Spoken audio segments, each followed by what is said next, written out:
Biafra is how to get nuclear weapons. This app makes it easier for the access guys to capture anything in time. The app is available in Android devices, which keeps you informed. Just search Radio Biafra in the Google Word to get the app in time.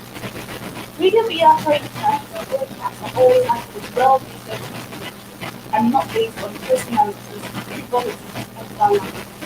The main objective of Radio Biafra International is to empower the Biafrans, give them knowledge, through professionally delivered information, education, and advancement towards ultimate security of the nation of Biafra. So don't forget, Radio Biafra into the full one word. And join us during our podcast, and we'll be glad to do.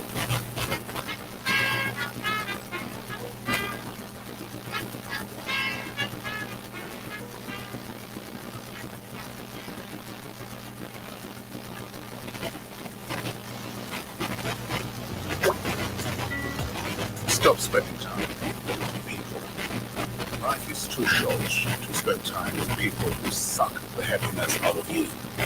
If someone wants you in their life, they'll make room for you. You shouldn't have to fight for a spot. Never ever assist yourself to someone who continuously overlooks your worth. And remember, it's not the people that stand by your side when you're at your best, but the ones who stand beside you when you're at your worst that are your true friends. Stop trying to be someone you're not. One of the greatest challenges in life is being yourself in a world that's trying to make you like everyone else. Someone will always be prettier. Someone will always be smarter. Someone will always be younger. But they will never be you. Don't change so people will like you. Be yourself, and the right people will love being you. Stop trying to hold on to the past. You cannot start the next chapter of your life if you keep repeating the last one. Stop being scared to make a mistake. Doing something and getting it wrong is at least 10 times more productive than doing nothing. Every success has a trail of failures behind it, and every failure is leading towards success. You end up regretting the things you did not do far more than the things you did. Stop getting involved in relationships for wrong reasons.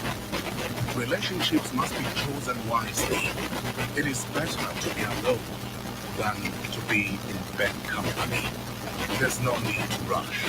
If something is meant to be, it will happen at the right time, with the right person, and for the best reason.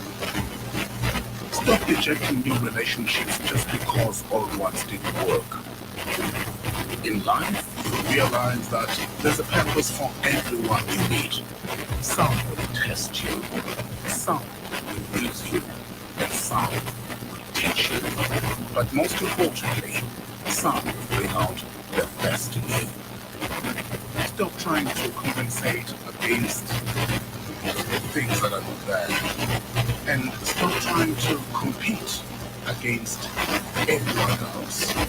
Don't worry about what others are doing better than you. Concentrate on beating your own records every day. Success is a record between you and yourself only. I just have to repeat this warrants a repeat. Stop trying to compete against everyone.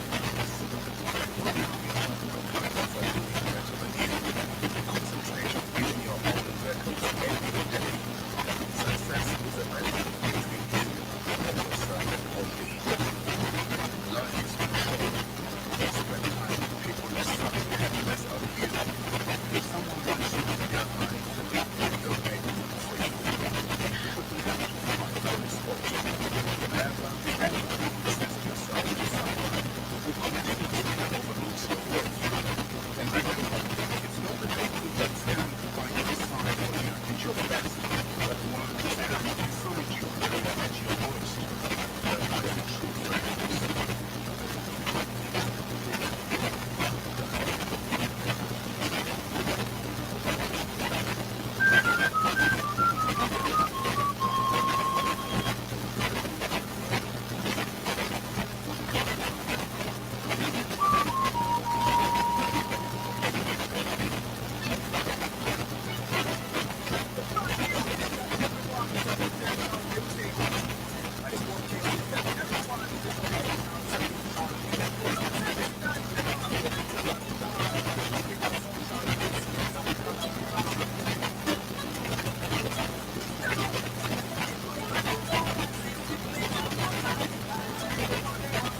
Bijemu batanalwala omwoyo gw'eggwanga labira ku itale abasinga bafudde okuwebala kisingako okujjanjaba coronavirus is sweeping over mankind. Everybody must be alert. It's a global pandemic we can never take for granted. Omulwadde wa corona temumuzanyisa bange. Ina muntu must be alert. It's a matter of life we can never take for granted. Coronavirus is sweeping over mankind. Everybody must be alert.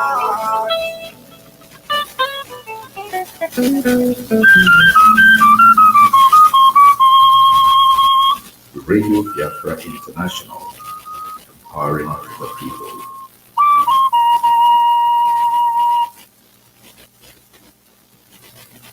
Good day, good morning, good afternoon, good evening, wherever you are all around the world. This is Radio Biafra International, brought to you by Biafran Restoration Movement. This is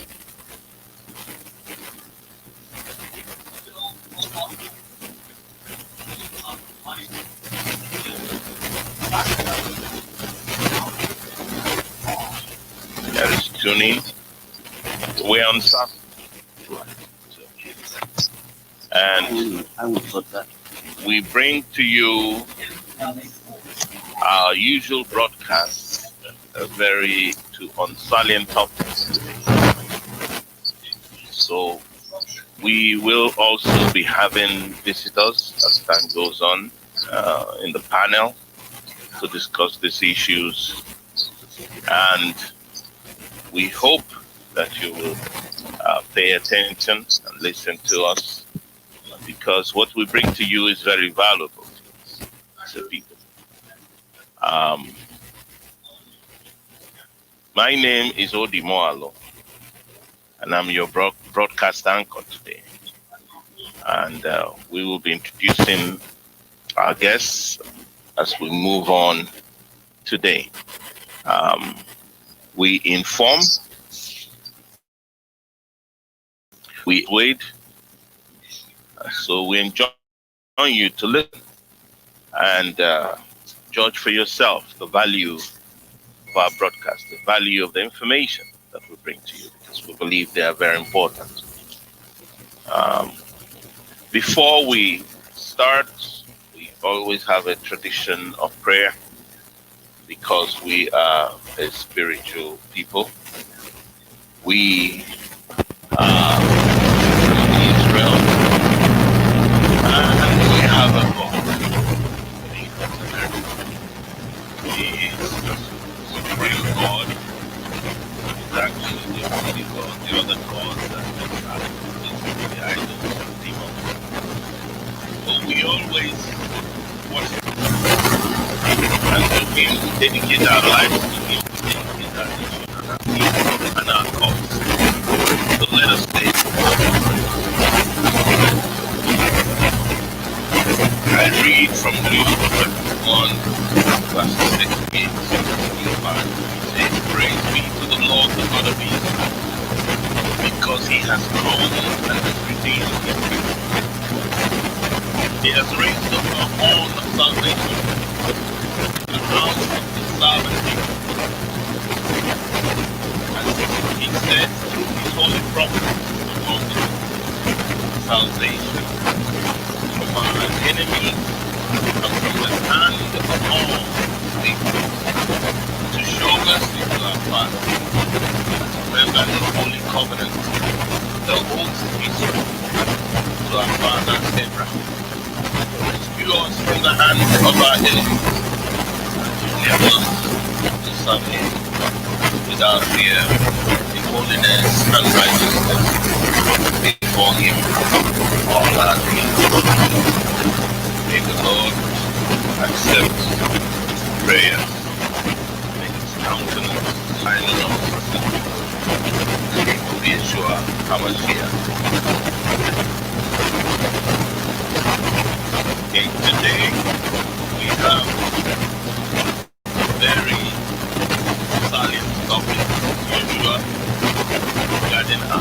survival as a people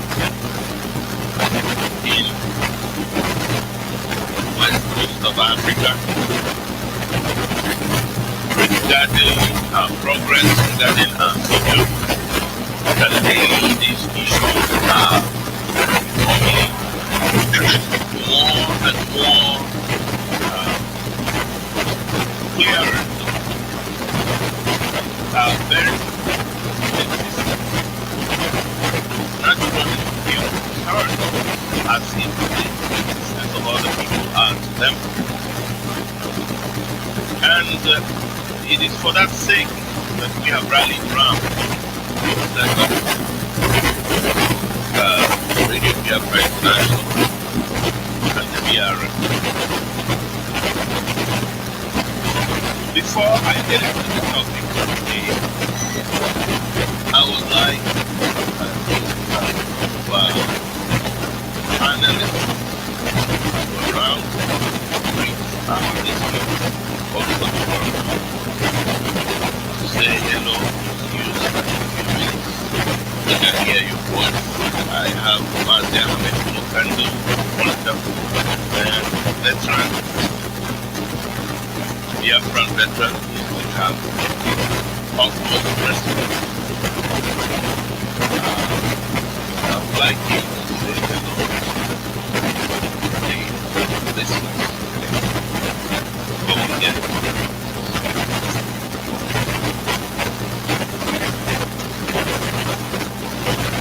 Ahmed.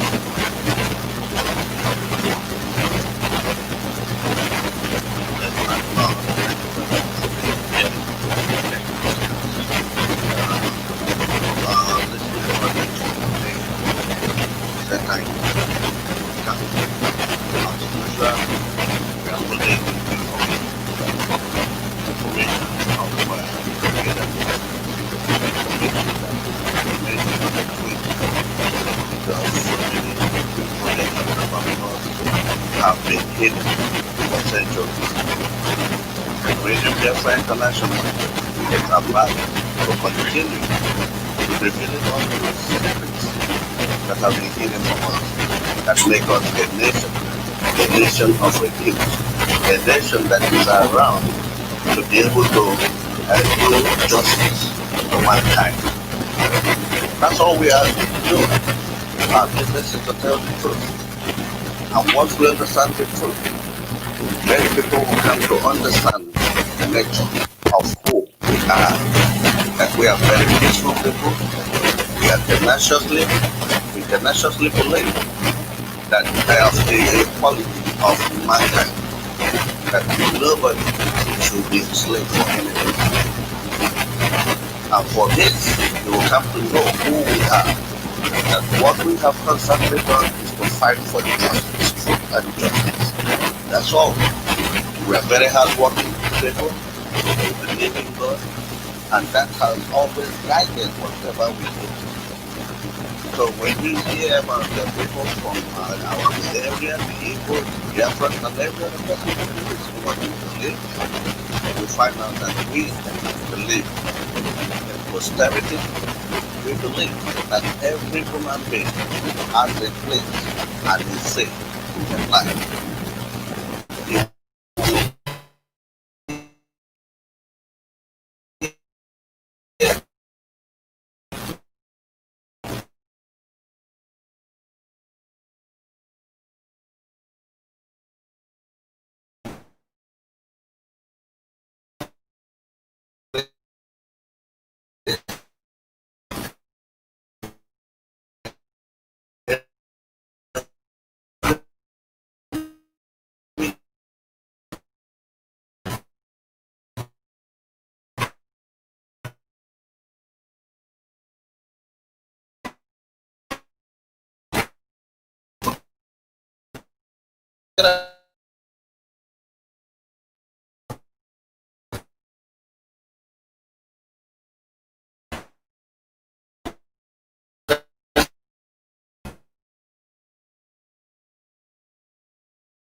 telecommunication gadgets, and petroleum refineries, among others, for the Biafran Armed Forces.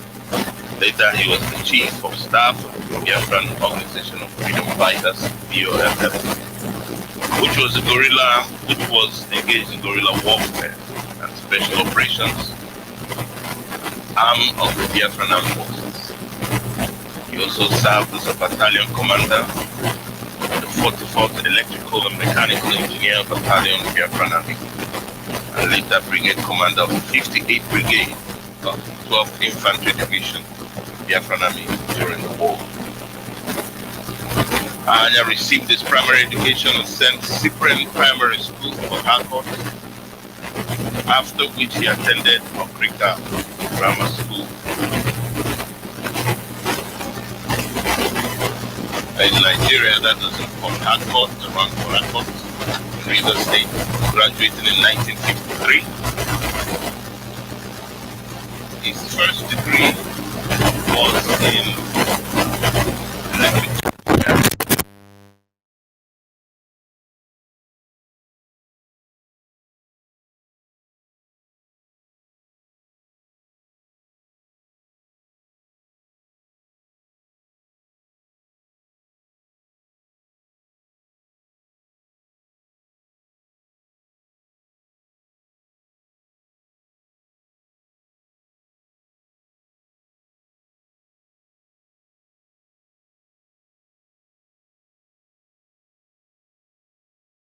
He became the president of the Nigerian Broadcasting Union.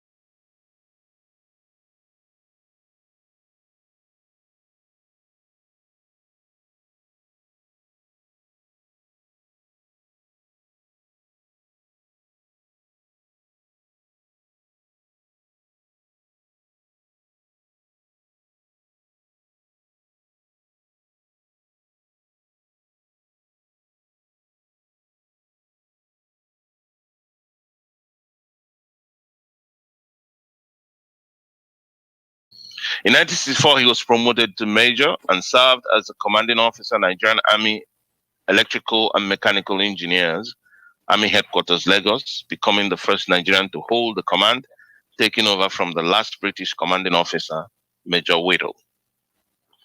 In the aftermath of the 1966 Nigerian coup d'etat, Ahanya was arrested on 18 January 1966, and together with Lieutenant Colonel Victor Banjo, accused of plotting to assassinate the military head of state, Major General Johnson Aguiyi-Ironsi. Ahanya was detained without trial at the Kirikiri Maximum Security Prison, with others purportedly involved in the coup d'etat. He was later transferred to Enugu and subsequently Abakaliki prisons. In retrospect, those actively involved in the planning and execution of the coup, such as Major Adewale Ademoyega, have attested to the innocence of both Ahanya and Banjo in their memoirs. After the 1966 Nigerian counter coup, in which Aguiyi-Ironsi was murdered, Ahanya was released from prison in March 1967 at the orders of the then governor of the Eastern Region, Colonel later General Dumegu Ojukwu, defying the orders of new head of state, Colonel Yakubu Gowon.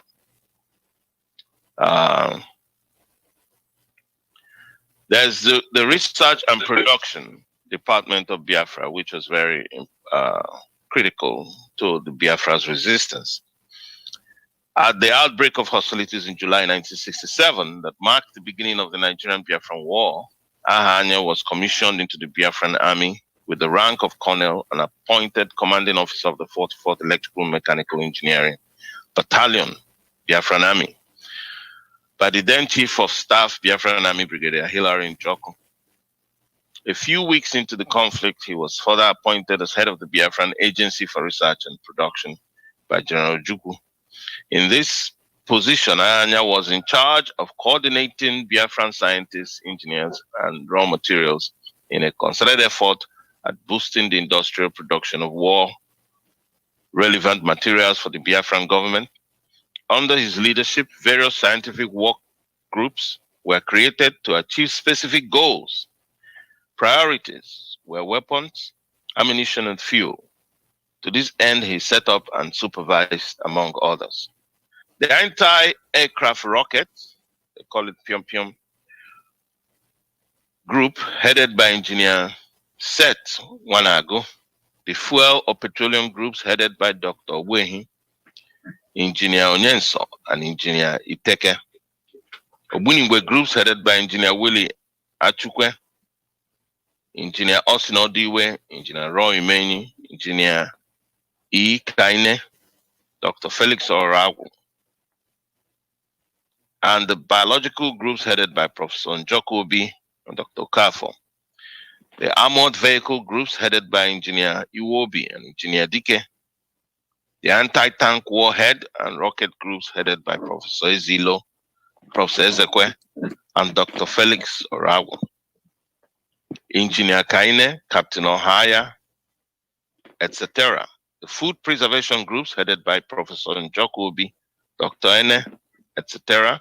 The rocket fuel group headed by Dr. Akalonu came in from America, as most of them did at that time. The hand grenade groups headed by Mr. B.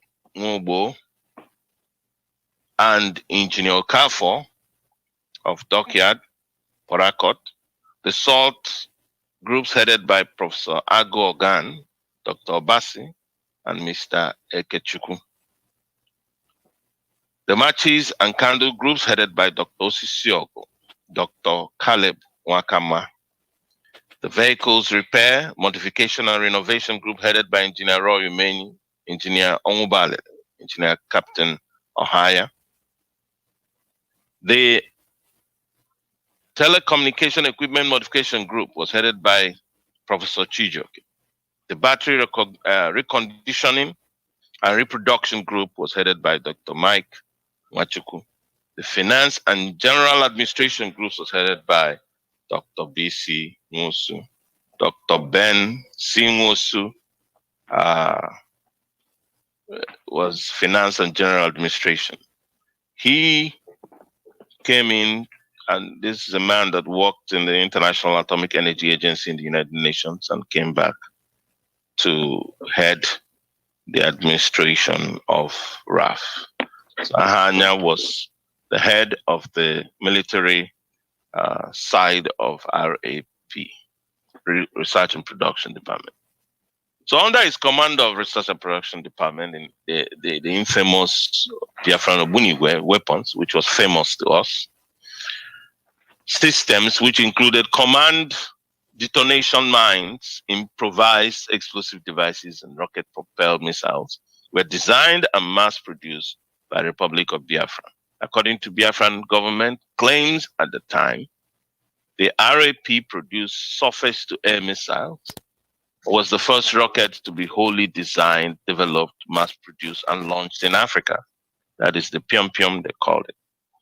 Anya was in charge of supervising the various scientific groups he set up, supply of raw materials needed for production, as well as distribution of finished products to the troops. He was also in charge of training the troops in the use of the various homemade weapons, bombs, grenades, and missiles.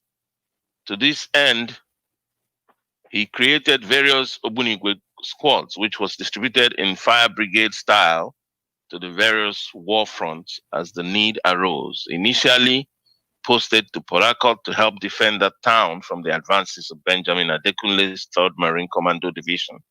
With his Biafra-made mines, shore batteries, and missiles, he was later deployed with his Obunigwe troops to Onitsha by General Juku to defend that town against attacks from Murtala Mohammed's 2nd Division.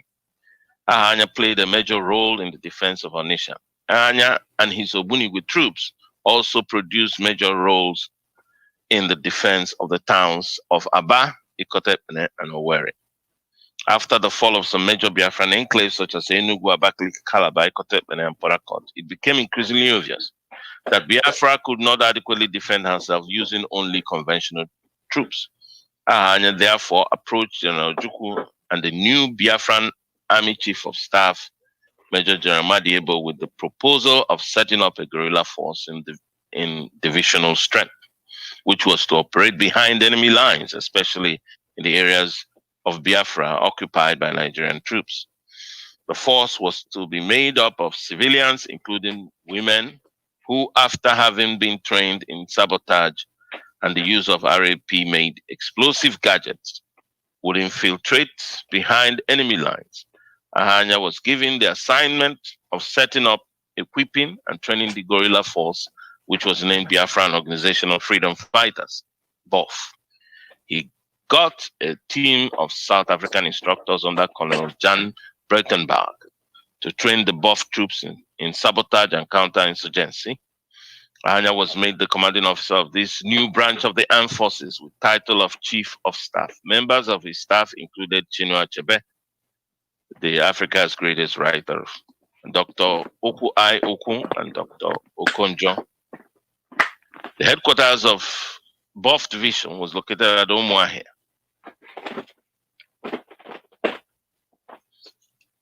Regarding aims, objective, and modus operandi of BOF, Ezenwa Oheto quotes Ahanya as follows, quote, "The Biafrans did not have the firepower that could match the firepower of the other side, so it became necessary for us to plan and formulate our battles in terms of defense warfare. All the people who were thinking alike wanted to form an organization that would achieve these aims. The primary aim was to drive the enemy out of the land of Biafra and not to capture strange lands. The organization was to involve fellow Biafrans in captured areas to help in driving the enemy out. And since the regular army was there was the need to demarcate areas of operation.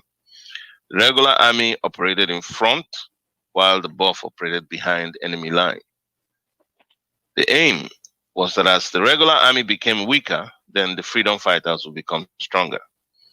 BOF was the most important fighting force in Biafra aside from the regular army. That I've already unquoted this. In April 1968, they achieved a brief but spectacular feat by recapturing Asaba from the Nigerian Army 2nd Division, blocking off direct supply across the Niger River. They also prevented the Nigerian Army 2nd Division from linking up with the 1st Division headquarters at Enugu by effectively blocking the Onitsha-Enugu road until the end of the war. By December 1968, they were operating extensively behind enemy lines in the Midwestern region and other areas of occupied Biafra. The BOFF under Ahanya also played a major role in the recapture of Owerri in 1969.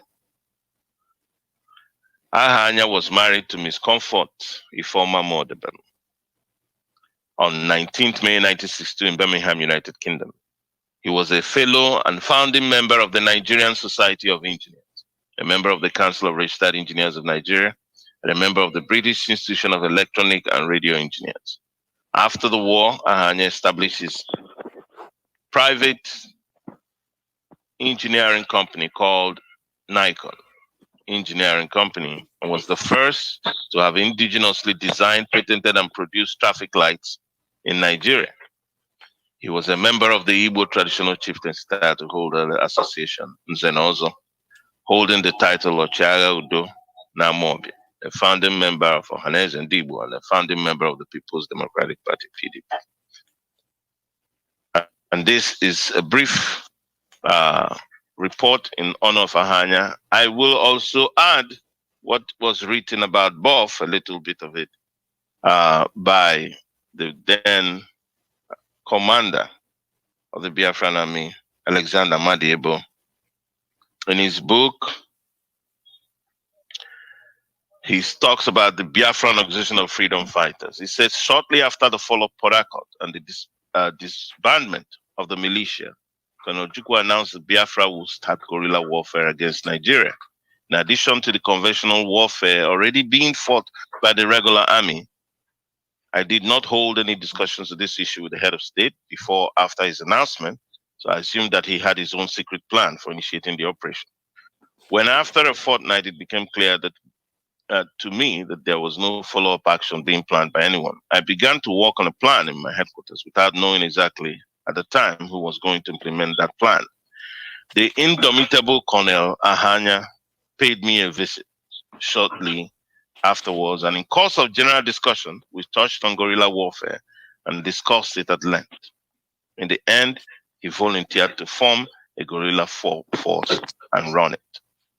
Colonel Ahanya later saw the head of state with a proposal and was soon given the mandate to go ahead, and his Air Force resulted in the information of the Biafran Organization of Freedom Fighters.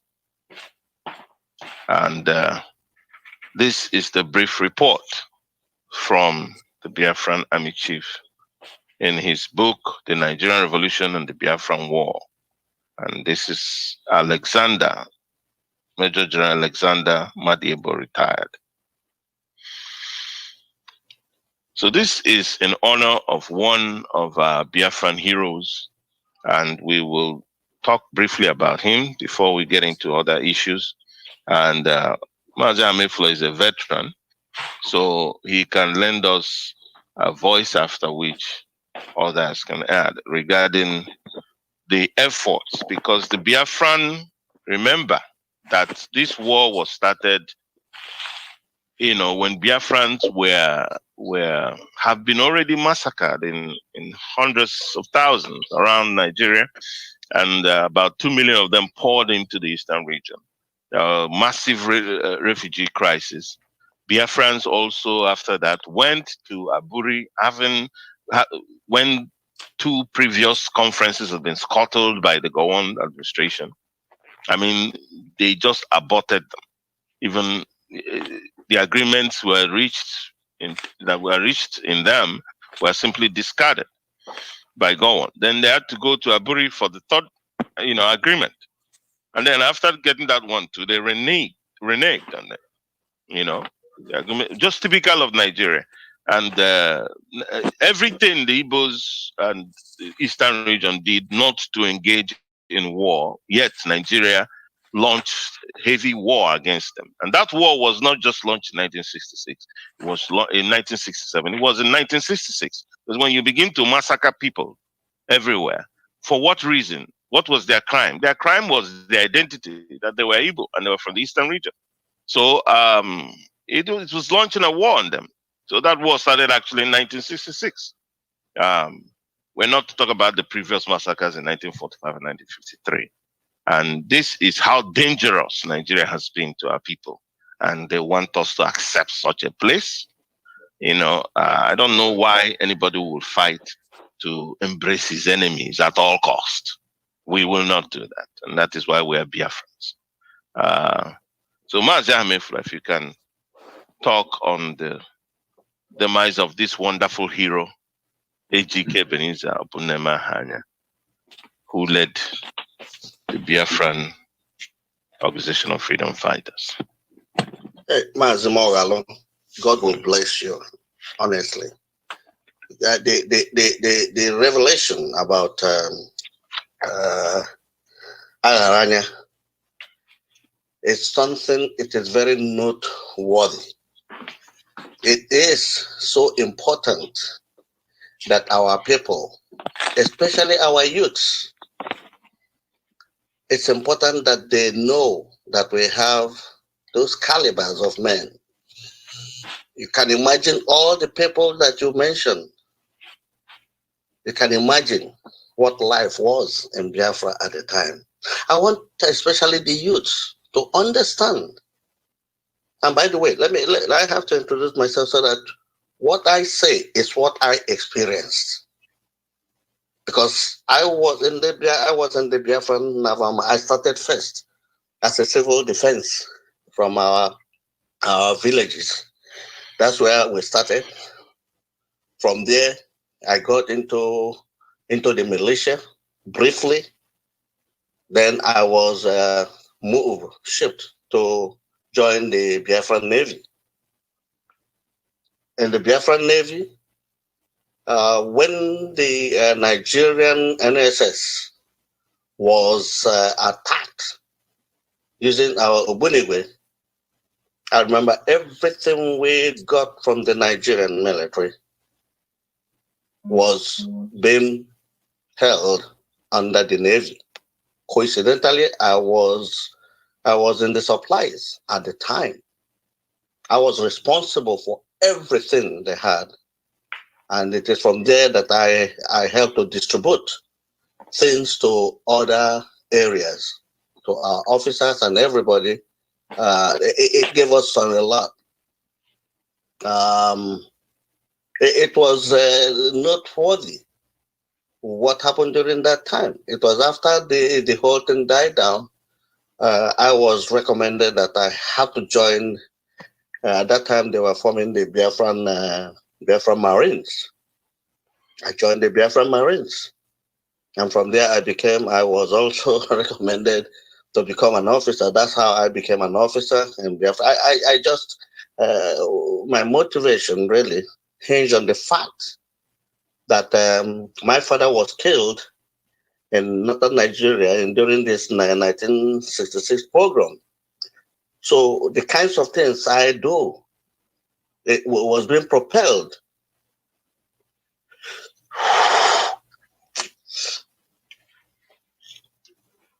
I was angry. My father was the secretary of Igbo Union in northern Nigeria. Excuse me, please. I know how far. Excuse, you can take your time. I know how far my father fought in making Igbos respected. He knew how to work with the Northerners. Very astute man. When the whole crisis was getting to a head, he decided that I should move back to the east and stay with our in-laws.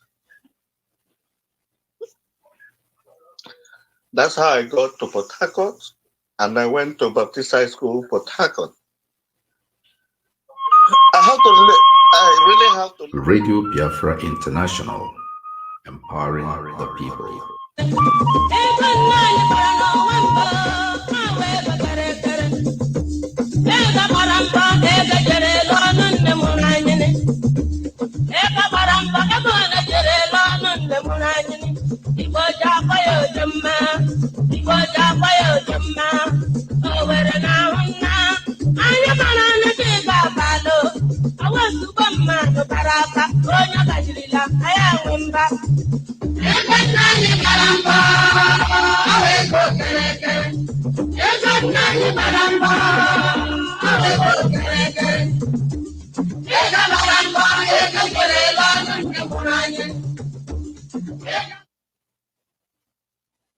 When I came down to the east, I saw that because when we are in the north, all of us we moved together. We are brothers. Even the northerners, the Fulanis, the Hausas, everybody we move like brothers and sisters because we are not involved in the politics. Our fathers were on the higher ground, trying to make sure that Nigeria worked.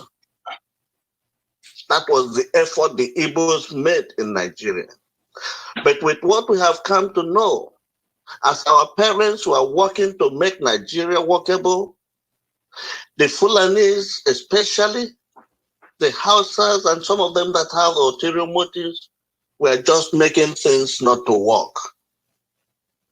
It was when I came down back to the east, I was in Baptist High School, Port Harcourt. I saw that's when for the first time I came to know that what is happening in Eastern region is not good at all. A people cannot survive that way. That was when I noticed that our brothers and sisters from the riverine areas, that there was a problem. And I had most of them who are my friends because when I came into the school, I was involved in playing for the school team because I used to be a very good soccer player. The first day I went into the field, Dr. Aharanya picked me up that I'm going to start playing for them. And I was performing. Then that made me to have so many friends, especially from the riverine people, because I'm the kind of person, I do not like cheating. I do not like disrespecting anybody. I believe that everybody has a right to be treated with dignity. But honestly, I'm telling you guys now that what was happening was not right within us. And that was when the riverine people started working against us. I knew about that. At that time, at night, they will all sneak out to go and have their meetings. That was very disturbing. So that gives you a background of who I am. So now, coming down when this war started, I had to go. Again, I said I was an angry man. The first place the first how many weeks? And besides, when there was demonstration in Port Harcourt, I was part of it because we had nothing to do because school has closed already. So I was part of it. Then when the whole thing came to a head, we had to go out of Port Harcourt to go to our villages. It is from the villages I joined immediately. The civil defense, from civil defense to militia and all those things, and then the Navy, and finally I was in the gunboat 203. I was in the different gunboat 203 when the war ended. From the Midwestern side where we were operating, we could see the Fulanis and the Nigerian troops. They were running because we were hitting them from both sides.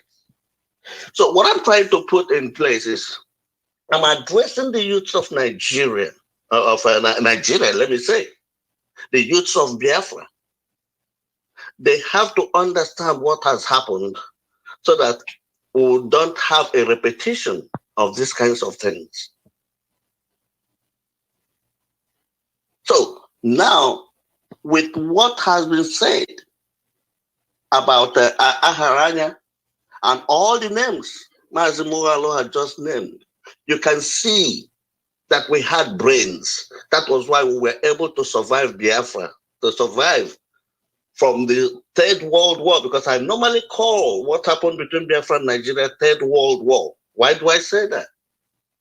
Because it's a war that was fought whereby all the powers, world powers, came and backed Nigeria. They even fought for Nigeria because they supplied them with the weapons, airplanes, everything that has to be used in a war situation was supplied by the nation. And most of the time, they lead the Nigerian troops. So that is why I have every reason to say it was Third World War.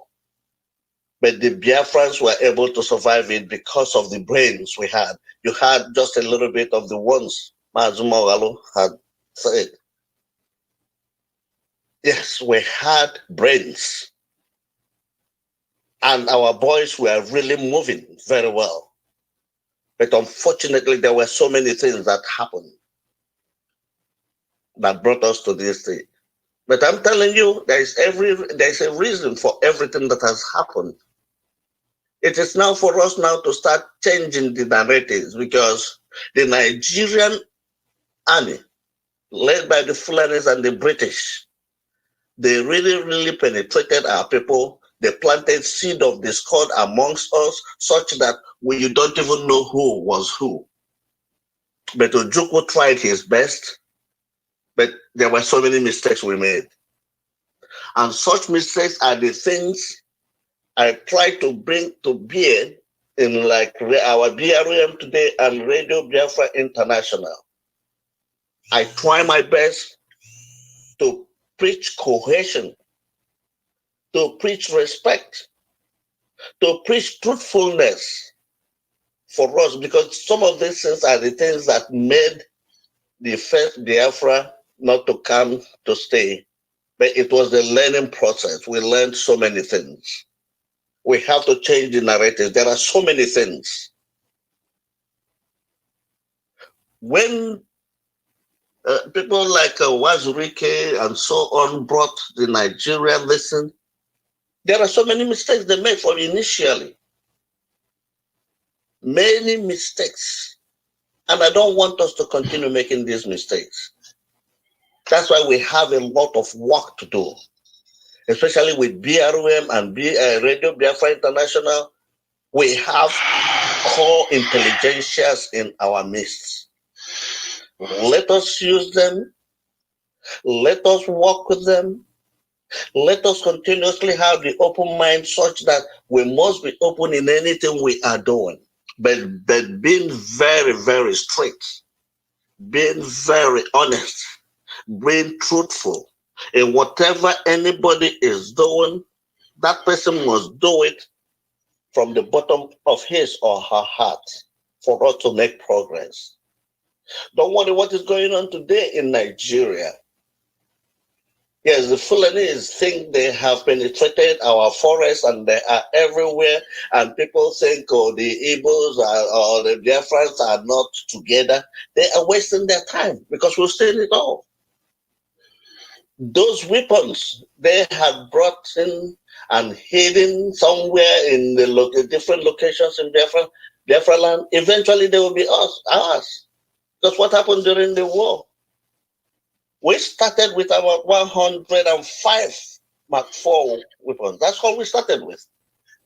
But by the end of the war, look at the amount of weaponry we had. Look at what the research and production did. But Nigeria, in its stupidity, instead of utilizing those weapons and bringing together all these researchers to produce weapons that will give respect to Africa, they rather took all those things, they burnt them, and some of the researchers were put in prison and so on. That tells you the level of people we have. America today is great because immediately after the Second World War, America went straight and picked up all those scientists. German scientists, pick them up. They are the ones who manufactured all these weapons you are seeing today. But Africans, instead of trying to emulate, they destroyed. And we know why they did that. The British were behind all those things. They don't want us to progress. That is why we have to be very careful. Our narratives right now will be done in such a way that we're not going to be talking just Biafra alone. We're going to be talking about the black man. We're going to be talking about Africa. That will give us more ground for people to come to work with us instead of the Igbophobia that has been pervaded. It has pervaded the environment. It has pervaded the atmosphere. So that whenever anybody hears about Igbo, they are already afraid of you instead of coming around to learn something from you. All this is applied to what has happened. All those weaponry. Can you imagine? You read out all the departments that were created for manufacturing different things. Can you imagine if those things were allowed to succeed, to release, to sustain themselves? Can you imagine what we could have been? Can you imagine the amount of job that could have been created? By the way, remember that the war started because of our people killed in northern Nigeria. We came and the war was forced on us, contrary to the narrative that we started the war. We did not start the war. Like Moaro rightfully said, the war started in the 66 when our people were killed. Okay? Because they said that we supported in January 15, 1966 coup. This is a military operation. It had nothing to do with the civilians. But because of hatred, They use that as a reason to commit the genocide which they committed against our people. Time will tell. Yes. Because in due time, we are going to resurrect all these things. I thank God somebody like Emeka Omabalas had some good records. Those things make me happy. Records we are going to use to resurrect this situation just like the Jews did. That it was a genocide on us. Our people have to know this. And our narrative, we are going to continuously do the things we have to do. The narrative today about Aharanya, I am very happy about it because it has exposed so many things. It's going to help our youth. Even myself, even the research work I am doing, it's like every day the research work is like, oh my God, it's like the whole thing is so much. We're going to bring back the pride of who we are. We are very peaceful people. Thank you so much. We will have that spirit of forgiveness. Our people, the seed of discord that was implanted amongst us, especially the former Eastern region. We're going to start with that because that's not a manual of one age. To interpret it, it means you have to be good in your home, then you come out and show it off. So I am pleading to the youth, especially the youth of the former Eastern region. Try to remember that we are the same people. That we have different dialects and languages and so on does not make us different people. We have the same culture. That is the main thing. Even the language is a function of distance. And remember that this is, for example, look at it after the war. Now they changed the people from riverine area. They now change their language, like Umukurusi and all those kinds of things. But that is wrong. So I am pleading with us, especially Radio Biafra International. You have the means to spread the news out there. We have to do everything within our powers to make sure we restore the confidence that we had. Yes, we know that Fulanis came and implanted, bribed everybody over there. It's everywhere. They really took over. But we are going to change it.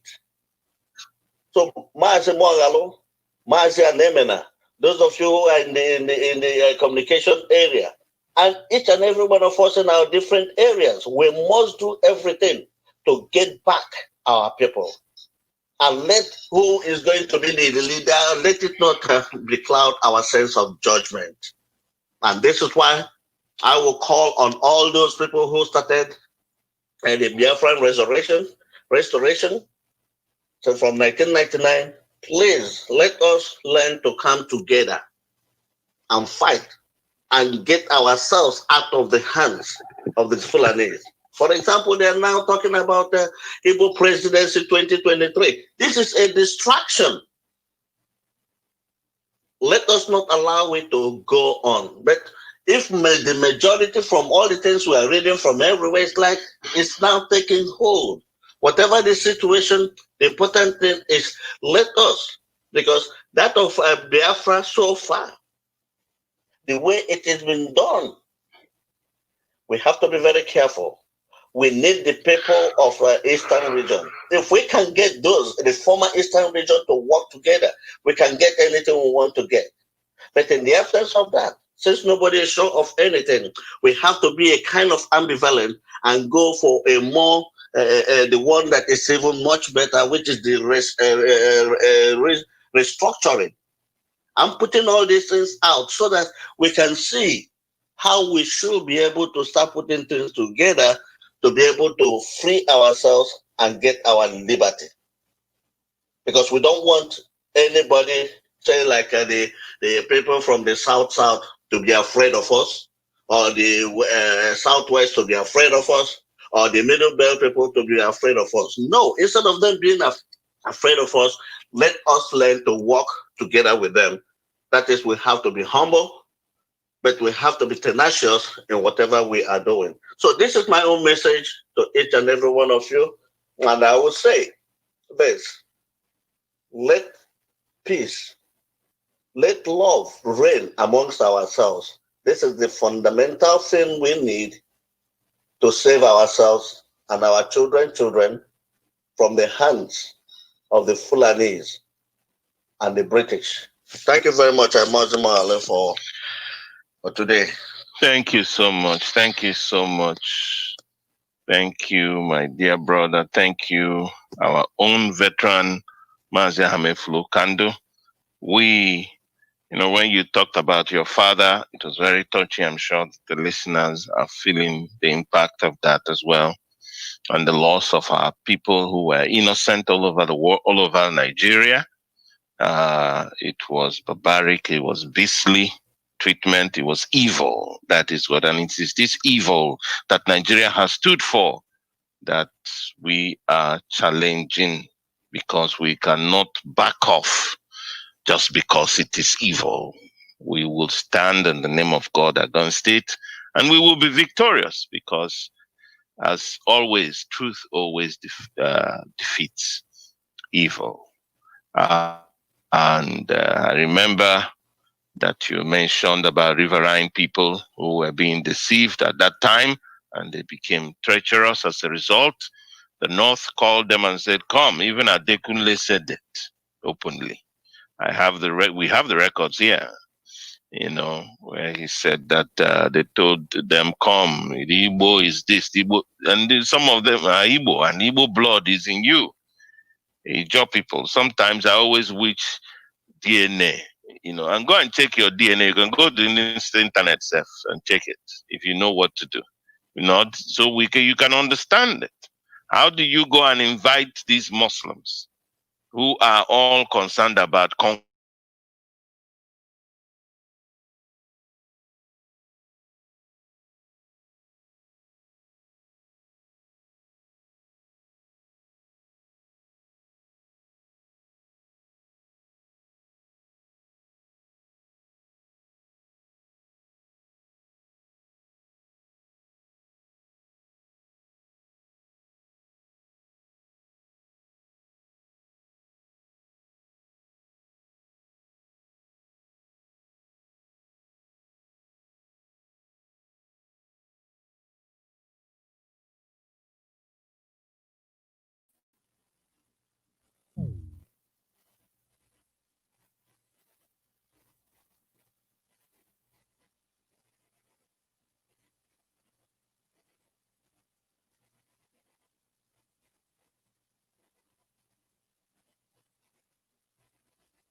The bad news is that everyone is a potential victim, but the good news is that everyone is a potential solution.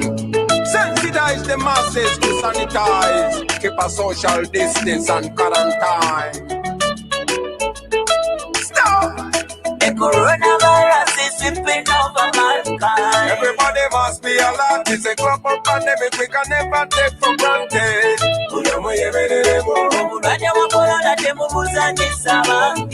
Ilamutu must be alert. It's a matter of life we can never take for granted. Discipline and personal hygiene, and make sure you regularly wash your hands. Keep a distance from everyone. Report anything like a symptom. Serious fever is a symptom. Dry cough is a symptom. Walkway tamula is a symptom. Itchy eyes and flu is a symptom.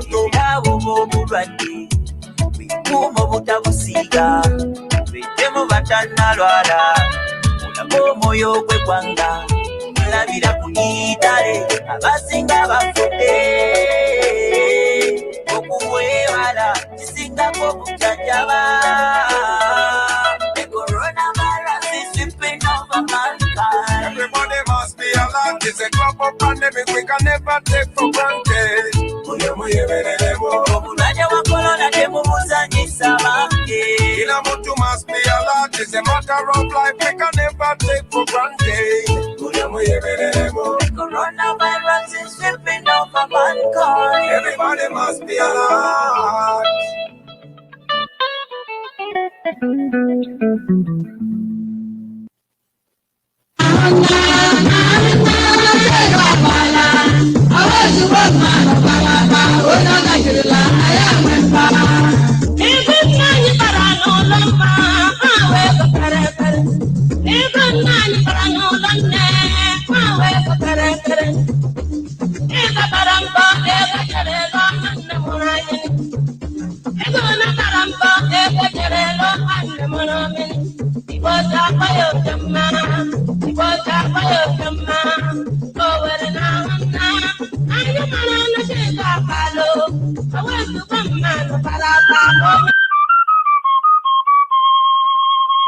Radio Biafra International, empowering the people.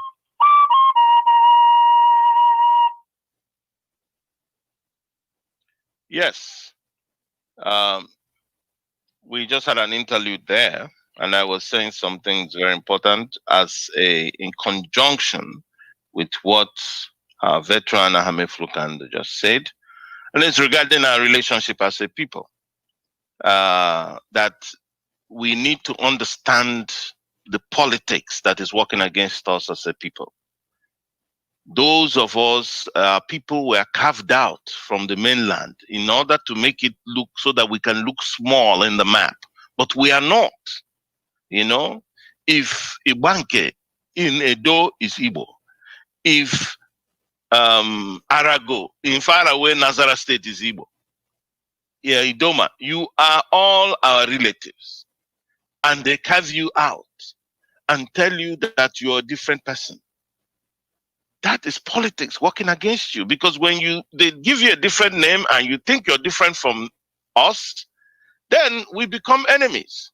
This is the game that our enemies are playing against us, and we shouldn't fall for that.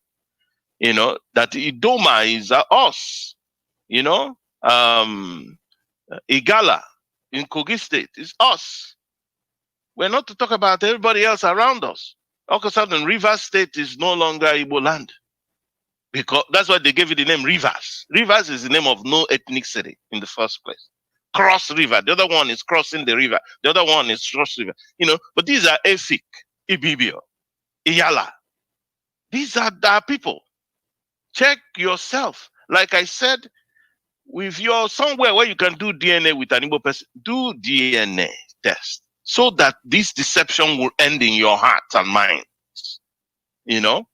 But the idea is to make us smaller, divide us, then we have separate interests. They can get some people to work against others. And in the process, we are all fighting amidst each other. We are weaker for that. That way they challenge us. But you know, in the North, let me give you some secret here that is very important. And it's not a secret, it's just out there.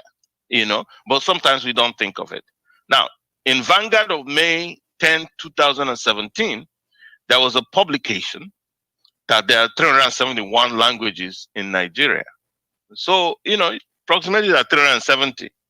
There are actually, amongst these languages, there are also dialects mainly added into some of them. And do you know that out of those 371 that were published in Vanguard, languages in Nigeria, that 303 are in the north. 303 are in the north.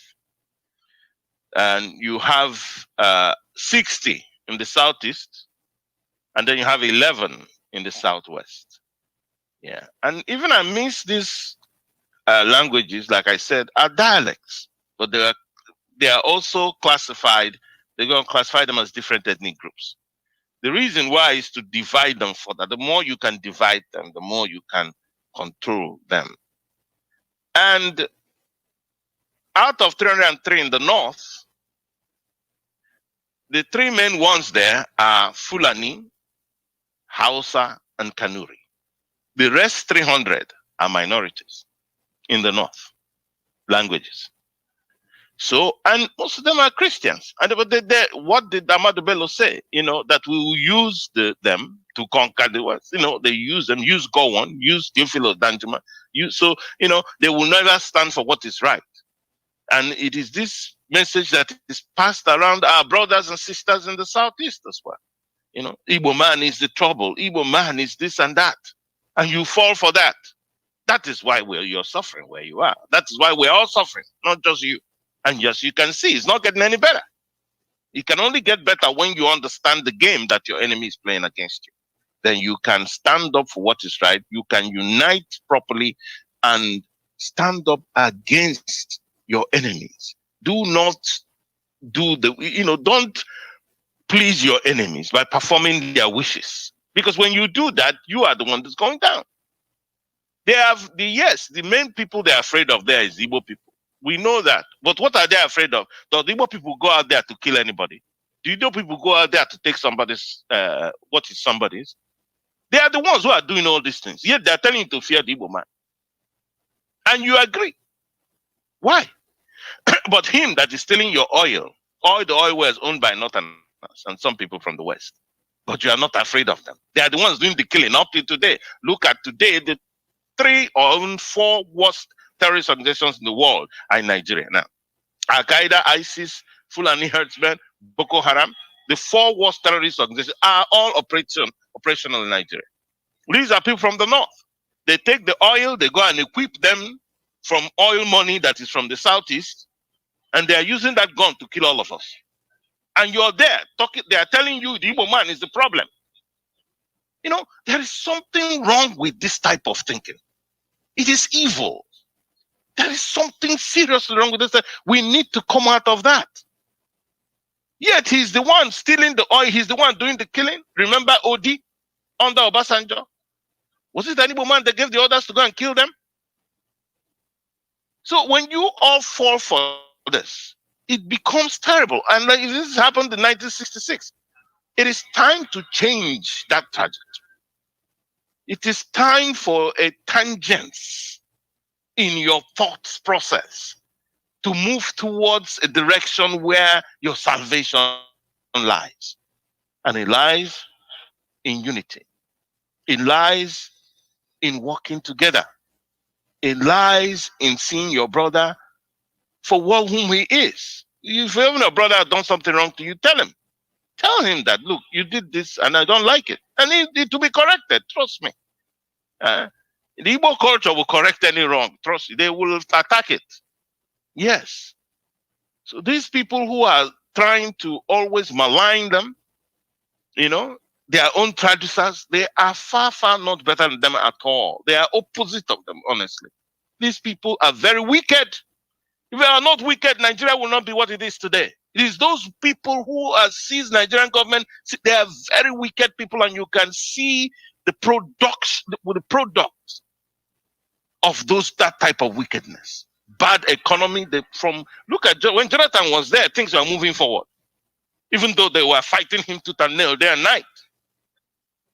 Yet things were moving forward. Yet Nigeria was the fastest growing economy, 3rd fastest growing economy in the world. Can you imagine that? Can you imagine that? All of a sudden, and then eventually they moved. Immediately he went out there. The whole place turned. Nigeria became the poverty capital of the world and the terrorism capital of the world. And it's getting worse as we are speaking. So it's important that we get these facts to you. Stop listening to deceptions. It is time for us to bind together, to come together as a people and do what we have to do. If I may address this briefly, the issue of particularly Ijaw people. We know about Isaac Adakaboro, who fought for the freedom of the Niger Delta people.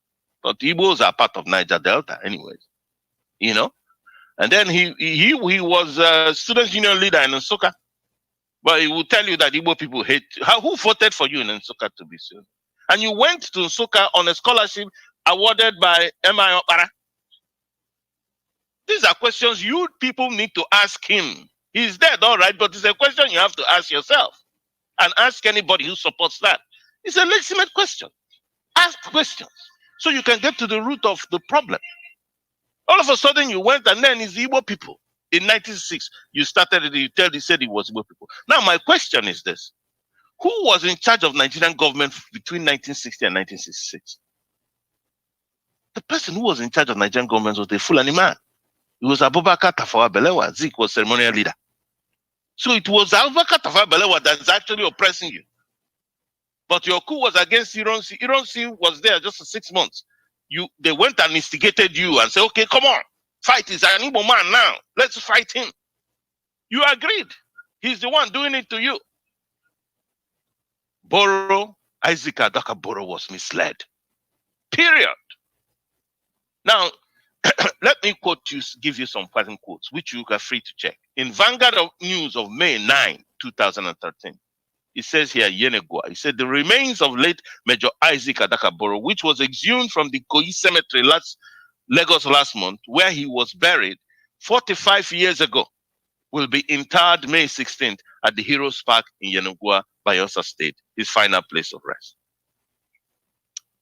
The late National Security Advisor, General Awoye Azazi, who we believe was also assassinated by the Northerners, the first Ijo son to be decorated a 4-star general, was also buried at the Heroes Park, a place conceived as the final resting place for all heroes and legends of the state by General Seriaka Disinan. Awoye Azazi was killed in a plane crash, which was believed to be sabotage, with Patrick. I've forgotten his last name, but he was the deputy governor or governor of Kaduna State. There's a Christian, from Kaduna State. Now you can see what's going on in Kaduna State. They want to wipe out the Christian there. And he and Zazi had a plane crash and died. Sabotage. These are the same people you want to be in Nigeria with, eh? So if it were you that are there, you know what happened. But let me read further in this Vanguard News of May 19, 2013. It says here, Vanguard learned that the bones of the late Boro, the hero of the Niger Delta struggle and symbol of Ijaw Nation agitation for self-determination, was sent to the United Kingdom for DNA test after it was exhumed from the cemetery. We have not had the result of that DNA test, but I'm sure that your people have done. We would like to hear it, to see what did they find, what actually were the results of what was being looked for. How did they evaluate that and what was the result? Because they use Isaac Adaka Boro as a symbol of anti-Igbo politics, and our brothers buy some of these things. Now, let me give you a quote again. Chinedu Obasi wrote in Vanguard newspaper, October 13, 2018, said, the prevailing view among the Ijaw Boros people is that the Niger Delta fighters' death was an inside job and that there was no way Biafran troops could have gunned him down. He said, I wasn't a soldier, but I was in a trench not far from refinery. Boro's death was fuzzy. The prevailing Ijaw view is that it was an inside job by federal soldiers, unquote. Now, this is Chinedu Obasi writing. And I say, even if Boro's, because readers must know that even if he was gunned down by Biafrans, Boro's bullets were coming against who? Against Nigerians? No, it was Biafrans.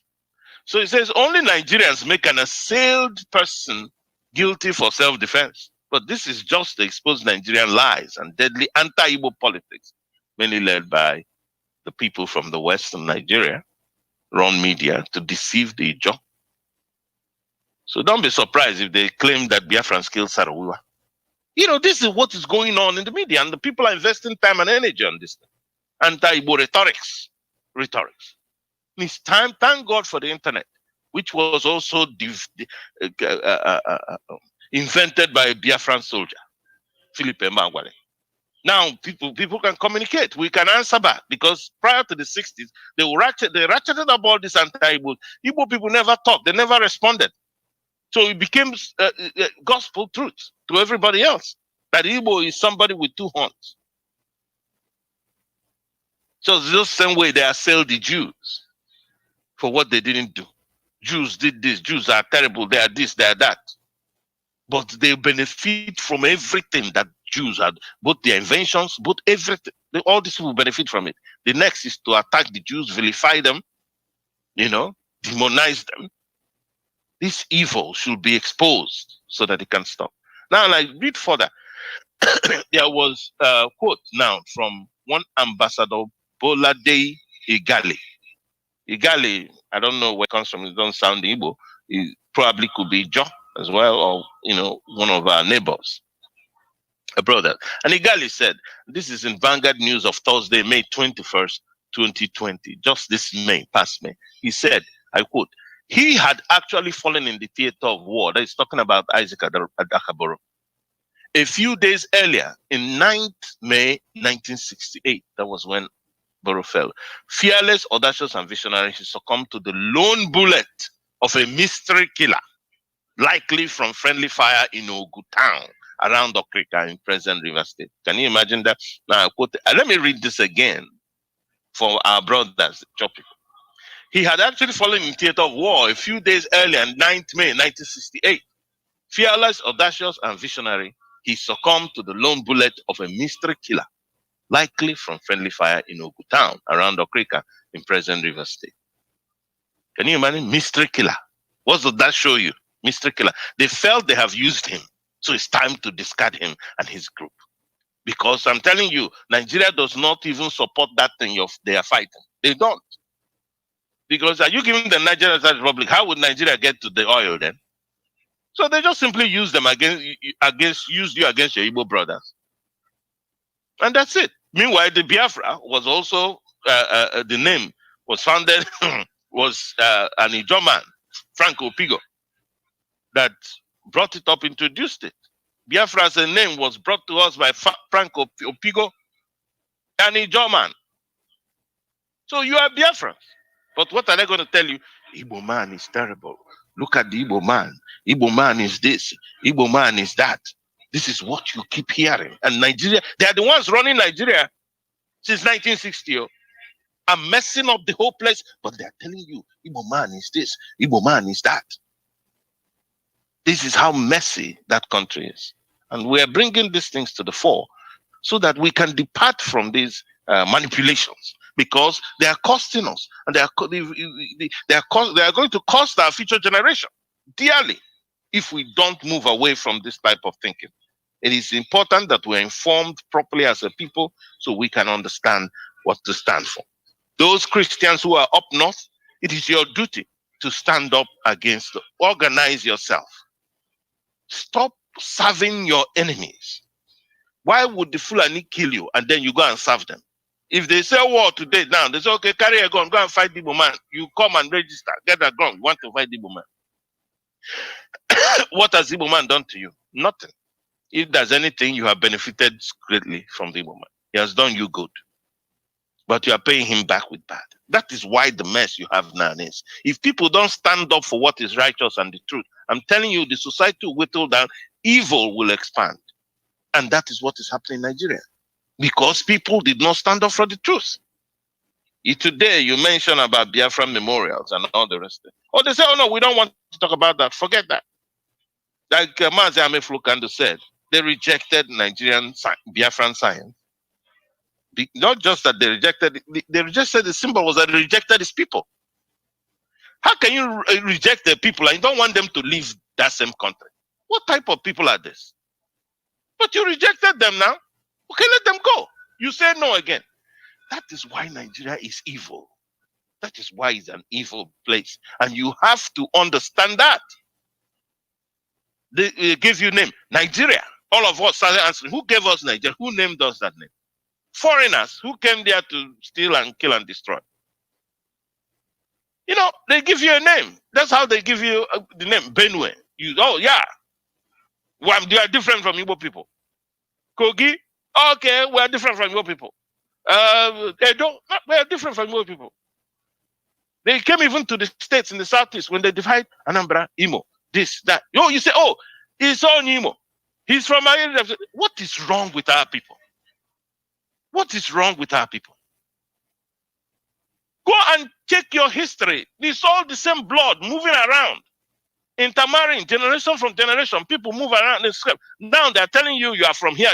They just give you a label and you run with that label. When we run with labels like mad people, we don't understand ourselves. So the Rivers man is different from the Akwa Ibom man. The Akwa Ibom man is different from, he's from Akwa Ibom. He's from Cross River. He's Efik. He's Igbo. He's this, he's that. If you continue with that side of mentality, your enemies will destroy you. Because that's what they want you to do. Yes, they might give you that little political this thing, good enough for development. But don't be misled by his tricks, by his manipulations. Yes, they can create a local government and give you a state in your local government. That doesn't mean you're different from the other people. And they give you money, and then they begin to tell you you're different from the other people. You weaken your own position by doing that, because when you start that internal wrangling and fighting, of course you'll be weak. You can't be strong if you are fighting inside. You're between yourselves. If you're united, you get stronger. That is common sense, isn't it? Now, if you divide, you get weaker. They know that themselves. How come we don't? How come we do not know this? I'm talking about Biafrans now. Why would somebody from Edo State see somebody from Imo as different from? Why would somebody from Abo be seeing somebody from Abriba, which is just different?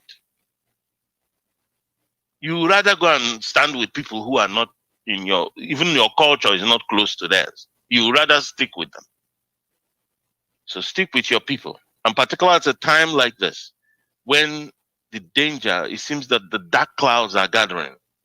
I keep saying, make sure that you stick to your town union meetings, introduce these topics and raise them in your town union meetings. Is very, very critical and important. Let them discuss it. Don't allow them to walk away after meeting without discussing these issues. Because when they walk away like that, just looking, nobody thinks about it. Raise those issues. That is how they think about it where they are. Raise it in the meeting. And it will bring it to their attention. That will help them change their mind, so that when these people, because I'm telling you, they are plotting and they are moving to decimate us, that is their own interest.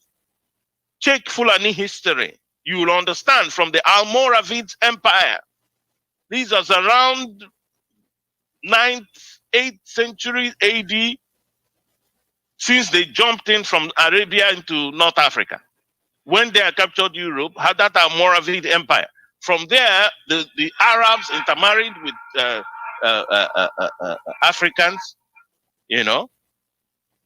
and from there they produced the Fulani, the Fula people. And they've been migrating. They're cattle herders. They're pastoralists. But they are Arabs, basically. They are Arabs. They have Arab stock. They are not of African stock, per se. They are Arabs. And because they are Arabs, you see them behave like Arabs. They just take land, take this, all the land in North Africa, they're in Arabia. But who is living there? And it's not all Arabs. Yes, they conquer the natives and take over. That's what they do.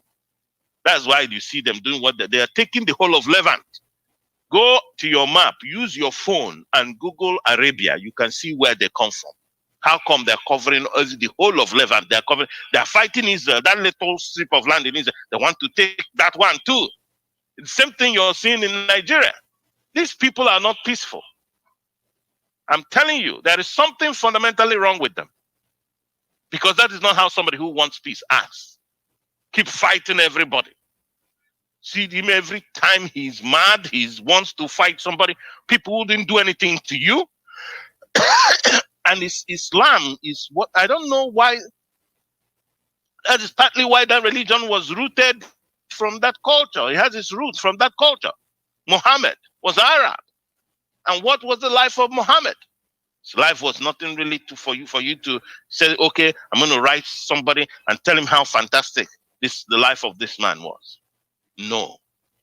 And that is why that is the same ideology that is driving them, the Fulani, taking over land. So that some of you people who are talking about, oh, peace, this is how we do it in terms of peaceful, you don't understand the Fulani. And if you're pretending that you don't understand them, the time will come. Look, it's either you go to the mosque or you resist them, period. And when you go to the mosque, they will mount an enemy on top of you and take over their hegemony that they believe is their right. Usman Danfodio said it. So most of you won't say, oh, I don't know. Self-deception. That is also evil. You know it because you have heard it. Stop, there's no point pretending. Islam is not a peaceful religion. Islam is not a religion for development and peace for you. I'll tell you that. Go and read their history. Islam is against values like democracy. Islam is not democratic. It's a political ideology as well. It's against human rights. You name human rights, go and use human rights and go and check Saudi Arabia, because some of them would like to tell you, oh, well, that's in Egypt. Saudi Arabia is the headquarters of Islam. Go there, and if you want to measure what Islam, go there. See how much human rights they have. Property rights, whether there's rule of law, where there's free enterprise, individualism, constitutionalism, equality. Not talking about liberalism or separation of church and state. This one, mosque and state. That is unthinkable in Islamic societies. The religion and Muhammad, its role model, had already condemned infidels to death, not at the hands of Allah, which is their God, with a small letter G, because it's not the same God as the God of Israel. No, that's why the Bible and the Quran are different. Let nobody stop telling you that they are the same thing. They are not. Go and bring it and check. Like I said, Google it on your phone. Google Sharia law on your phone. Do so. Because if you're not reading these things, you're not understanding exactly what we're talking about here. Read them. Everybody has a phone these days. Google those things up. Please, we beg of you. Not at the hands of their gods, but infidel is sentenced to death at their own hands, supposed to be slaughtered, which is why Fulani is slaughtering people all over Nigeria. What do you expect? The North, Islamic North, they came, they slaughtered, took over Hausa land, took over the land of all the natives in the North as much as they can, impose their emirs there, and they're moving down to the South. What else do you want anybody to tell you? What else are some of you dreaming of again? It's something that is open before you right there. What are you expecting? They already condemned the infidel to death. It takes one being brainwashed, ignorant, or technically mad to follow a model like Muhammad, who was an armed robber, attacking caravans. He was a bandit, mass murderer, massacred Jews in Medina, and took their women as slaves. Can you imagine? And they're bragging about this. This is a story to be told to who? If you have a civilized man, how can you ever support this type of thing? Don't we condemn the British and the Europeans for barbarity in terms of slavery and colonization? Why must we come to Muhammad and it becomes a different thing? Yeah? They took women from those men and took them for pleasure. Even married a 6-year-old girl. What they call pedophilia in the West. Aisha, who was Abu Bakr's, the first caliph's daughter. And they claimed the marriage was consummated, when she was 9. Oh, fantastic. We're supposed to be happy that they consummated with them. Why is this man your role model? You have conscience in you. God has put conscience in every man. And I'm addressing those of you who are Muslims. If you have conscience and you don't want to use it, because you know what is right and wrong. Don't tell me you don't know what is right and wrong. You know it. You decide to do the wrong, tomorrow when you die, they tell you that you're going to heaven to meet God. What do you think God sanctions all this evil? What type of God are you going to? Don't claim you don't know what you're doing is wrong. You know it's wrong. Why are you doing it then? And claiming this has to do with God. Look, by 1924, when the Islamic Caliphate ended, it is estimated that 270 million people had died in 1400 years from the existence of Islam. Yet Muslims are quick to tell you it is a religion of peace. lying to advance Islam is called taqiyya and a legitimate doctrine.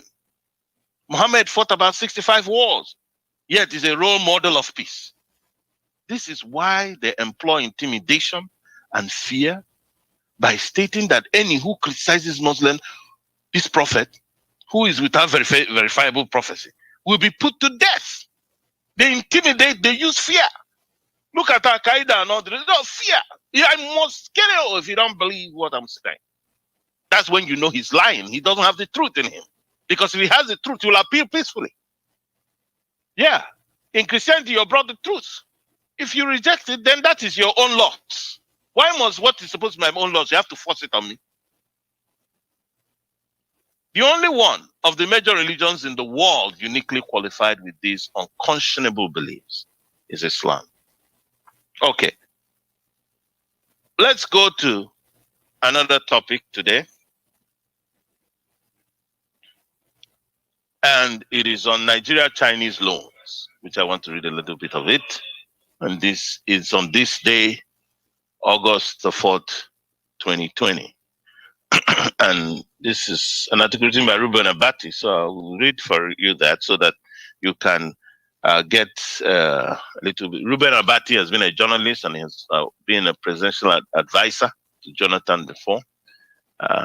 There was a time he used to write some anti-Igbo rhetorics, anti-Igbo articles here and there. He doesn't do that anymore. I think his time has passed and he's already known better. And, that is life for all of us. But that is if we are willing to learn. If we are not willing to learn, then we remain as we are. But we all should learn because we don't know everything. That is a fact of human beings. But are you willing to learn? Are we willing to learn? They keep an open mind. Learn something. If somebody tells you something, check it out and see if it's right or wrong. Don't just block your brain towards checking it out. At least you can check it out. There's nothing so difficult in doing that. So here, Ruben Abati says the relationship between Nigeria and China with regard to loans obtained from the latter to fund Nigeria's infrastructure projects suddenly became a matter of legislative intervention and public scrutiny. Last week, when the House of Representatives summoned the Minister of Transportation, the Minister of Finance, Budget and National Planning, and the Minister of Communications and Digital Economy to appear before it on August 17. The ministers are expected to explain certain clauses in the agreement signed between Nigeria and the Export-Import Bank of China with regard to a loan of $400 million for the country's National Information and Communication Technology, ICT, Infrastructure Backbone Phase 2 project. The agreement was signed in September 2018 by the Federal Ministry of Finance on behalf of Nigeria, the borrower. Nigerians lawmakers have raised eyebrows about a clause therein which waives Nigeria's sovereign immunity if it defaults in its repayment plan. The contentious clause is Article 8.1, subsection 1, which provides inter alia that quote, the borrower hereby irrevocably waives any immunity on the grounds of sovereign or otherwise for itself or its property in connection with any arbitration proceedings pursuant to Article 8.5 thereof, with the enforcement of any arbitral award pursuant thereto, except for the military assets and diplomatic assets. This has been interpreted to mean that Nigeria is in danger of losing its sovereignty to China. The opposing People's Democratic Party, PDP, has seized upon it to proclaim that it has been vindicated because it has always argued that the mission of the ruling party, the All Progressive Congress, was always being to mortgage the future of Nigeria. PDP presidential candidate in the 2019 general elections, Alhaji Atiku Abubakar, quickly added that Nigeria faces the risk of embracing the fate of Zambia with regard to Chinese loans. Groups and stakeholders in civil society, including lawyers and the Socio-Economic Rights and Accountability Group, SERAP, have asked that all agreements ever signed between Nigeria and China should be brought forward and subjected to close scrutiny, just in case any government official, either out of ignorance or incompetence, has committed Nigeria to a debt trap to the disadvantage of future generations. From the government side, the only man who has spoken up is Rotimi Amechi, the Minister of Transportation, but his explanations do not seem to address the issue. He says, for example, that the waiver of immunity in the agreement is merely, quote, a contract term, a sovereign guarantee. Nobody is convinced. Amechi and his colleagues who have been summoned by the House of Representatives would have to do much better than that. Nigerians no longer trust their government when it comes to international agreements. The quoted Article 5, subsection 1, in the said agreement with the Export and Import Bank of China rings too familiar and too topical in the light of recent revelations about the handling of Nigeria's agreement with a certain process and industrial development. In that case, still ongoing, a sum of $9.6 billion is still pending against Nigeria just because some Nigerian officials signed an agreement that put the country into trouble. Now, again, in the case of China, the aforementioned Article 8.1 refers to such words as arbitration, property, enforcement of arbitral award. These are the same key words in the P&ID case. And P&ID stands for Process and Industrial Development. Hence, additional questions need to be raised about the Chinese agreement. Who signed the agreement? Was due diligence carried out? Was Nigeria thrown under the bus by the negotiators, as has been alleged in the P&ID case? Ordinarily, a waiver of sovereign immunity does not mean that China will take over the running of Nigeria. Sovereign immunity is a principle in customary international law, which simply means that a state cannot be pushed around by another state without its own consent to be so treated in a foreign court. Hence, in every agreement that may go to arbitration, there is usually an agreement as to the place of arbitration and other details. What exactly did Nigeria sign up to on September 5, 2018 with the China Exim Bank to the extent that the Nigerian people have a right to know? I'm convinced that the House of Representatives is in order to raise the questions before us. To go further, the various stakeholders who have asked for a proper audit of all agreements with China are definitely aware of how the $6.6 billion judgment against Nigeria, which became $9.6 billion because of accrued interest in the P&ID case, poses a serious risk to the country's economic survival. They are also probably aware that there are similar cases relating to lack of due diligence in the signing of agreements that Nigeria is also grappling with. This includes the international arbitration in Paris with Sunrise Power and Transmission Company over the Mambila Hydro Power Plant. Sunrise went to arbitration accusing the Nigerian government of breaching a 2003 agreement when it granted a separate contract to Chinese companies. The same Export-Import Bank of China was on the sidelines of that agreement.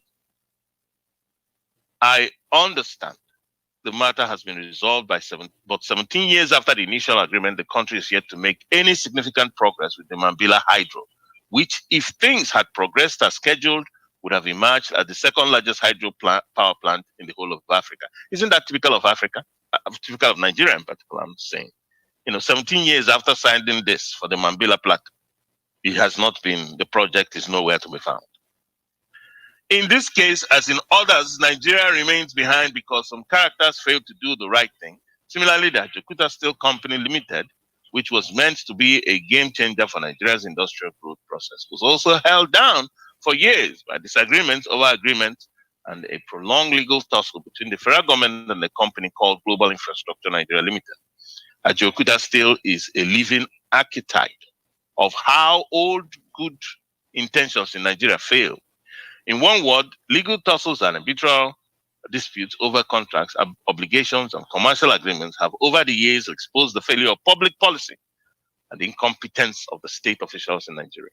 Minister Amechi is concerned that if the same controversy is brought to the doorstep of the Chinese, they may simply refuse to provide necessary loans for the Ibadan-Kaduna rail line. Amechi appeals to the patriotic instincts of Nigerian lawmakers. He wants them to suspend all further inquiries until Nigeria gets an additional $5.3 billion from the Chinese. He means well, no doubt. He wants Nigeria to get that Chinese money that Nigeria needs. But in his appeal lies the bigger question about Sino-Africa relations and the place and conduct of African leaders within that matrix. So I'll stop here. Mazi Chuksi Kediwe, if you can give us an input on this. They're signing, all the ones that have been signed, the money has been awarded for previous contracts. None have been, from Ajokuta to the Mambila Plateau one, hydroelectric power system. The money 17 years back for that hydropower system. Ajokuta is like only God knows, 50 years back or so, 40 years back. But none of them carried out. Yet money has been defrayed for those projects to be done. The government does not hold anybody responsible. If you defray money, somebody is receiving it, isn't it? Why don't you hold the person responsible? Send him to jail. If he doesn't use the money, then bring it back in the government coffer, and we can see it. That shows you that the corruption is from the top all the way down. This idea of, we gave this person money. These people used to say that, Obasanjo gave him money, he gave him contract for then what is your duty as president? Is it not to ensure that what money was given for was done? So what you're there doing is you're sharing money out to people. If you give money to somebody, you hold him responsible for it. That's because you yourself is so corrupt as a president. You are sharing money with your fellow politicians. That's all that's going on in Nigeria. That's why the country is just doomed. It's not going anywhere. And basically talking about incompetence, where somebody who scores 2 can get into a university for a certain course, and then somebody who scored 130 something cannot get in. And then you want to promote competence. You all know this is a joke. It's a big joke. There will never be competence there. These are the value systems you see coming from the north, in particular, and this Fulani that is perpetuating this in governance, because their hegemony is all over Nigeria. They have seized the military, they have seized the army, police, air force, they've seized the customs, they seized the 18 security organizations. They seize it up and appoint Islamic military people on over it. They will cajole and cower and intimidate the political leaders and governors to serve their interests, all towards the project and program of conquest, the conquests of the South. Now we're hearing that even Al-Qaeda, ISIS and Al-Qaeda are plotting to penetrate southern Nigeria. Mazi Chuksi Kediwe, if you can hear, if you're within distance of my voice, please, I would like you to speak on this.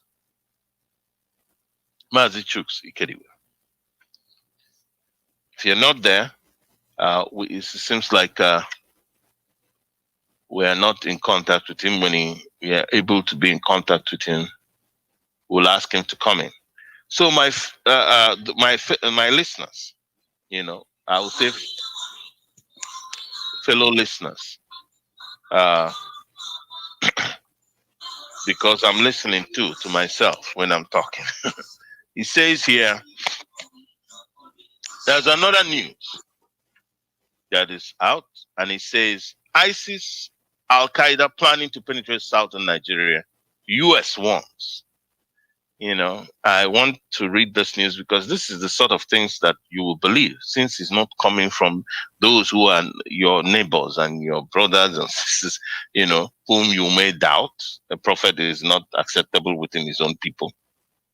Okay, now this is US. So you can't say, well, those are the ones that it's sort of easier to believe. Yeah. Okay. Before I read it, I would like to ask our sister Oziomeme, if our sister Oziomeme is here, to give us her comment. Our sister Oziomeme, regarding a loan, Nigeria is taking a loan, and can you imagine all these loans?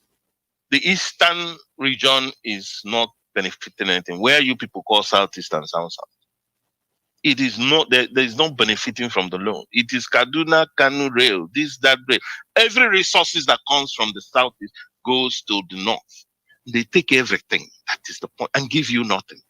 Isn't that a slap on the face? Isn't that an insult beyond imagination? I'm telling you.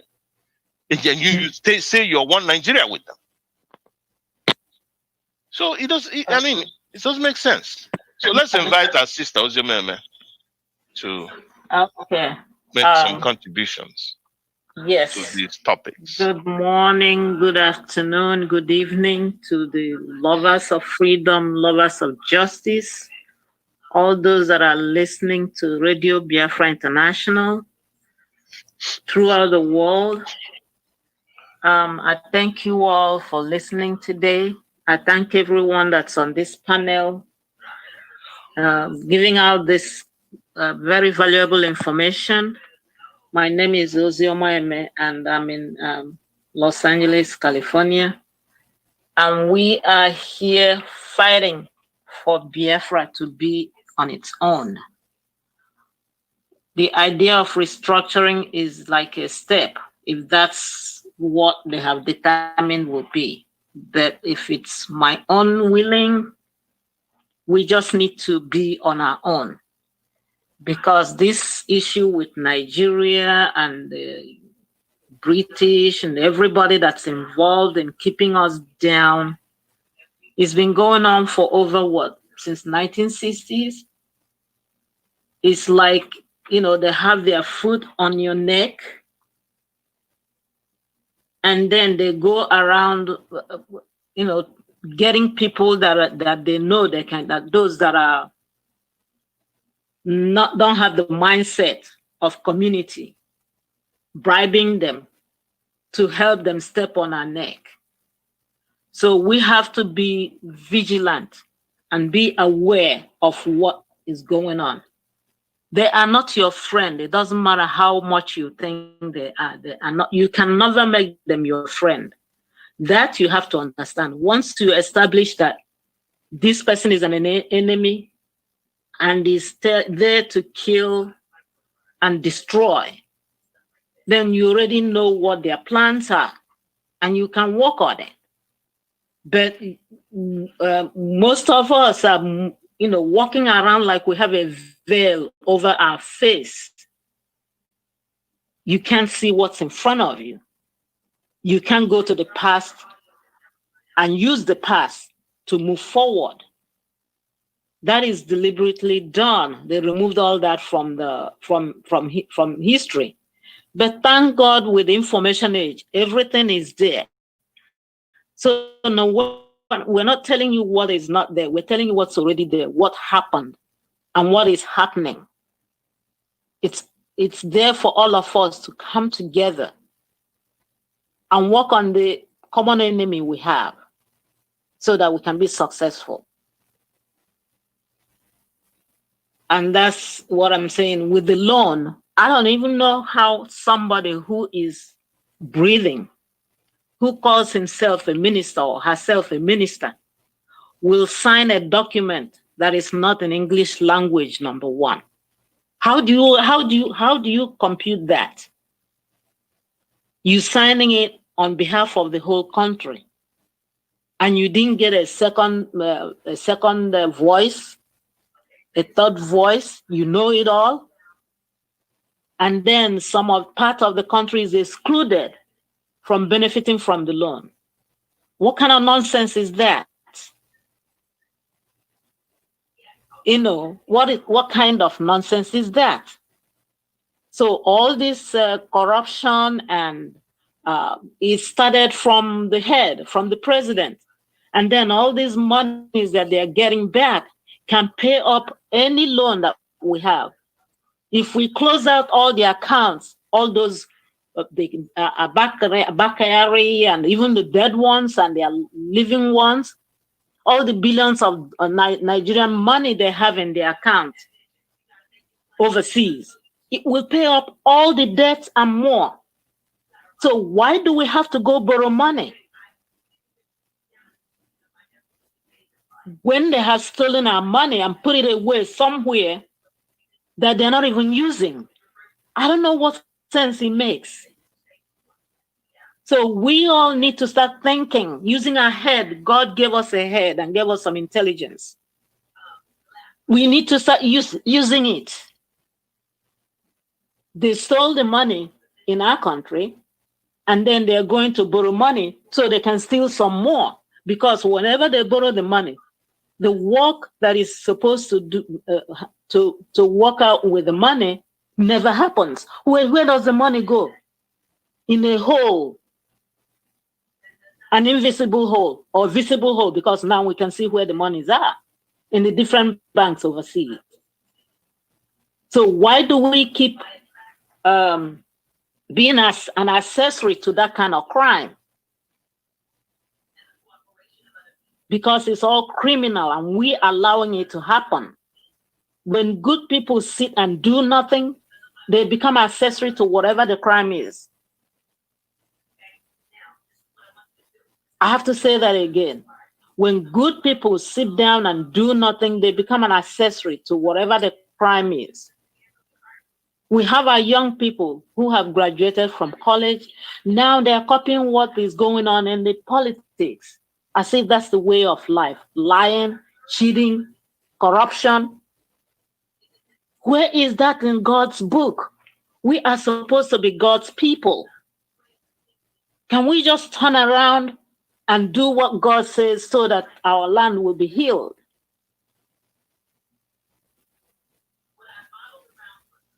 So whatever Nigeria is doing is not for us. We all have to know it, and know it like we know the air we breathe is right there in front of us.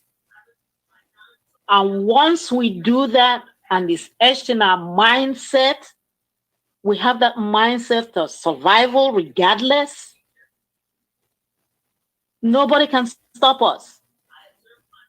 So I'm employing, I'm not begging, I'm demanding that everybody at the sound of my voice become a freedom fighter that has a mindset of success, that has a mindset that Biafra will be. Because God has already, he said, whatever you will on earth, he will ratify in heaven. Because he's already done it here. We just have to will it and go get it. He's not going to come down and get it for us. God has done everything he needs to do for us. The rest is for all of us to walk and go get what we need to get. And on that note, I'm going to say I will stand by, and I thank everyone. I love you guys. Let's keep fighting until we win. Let us keep putting one step in front of the other until we win.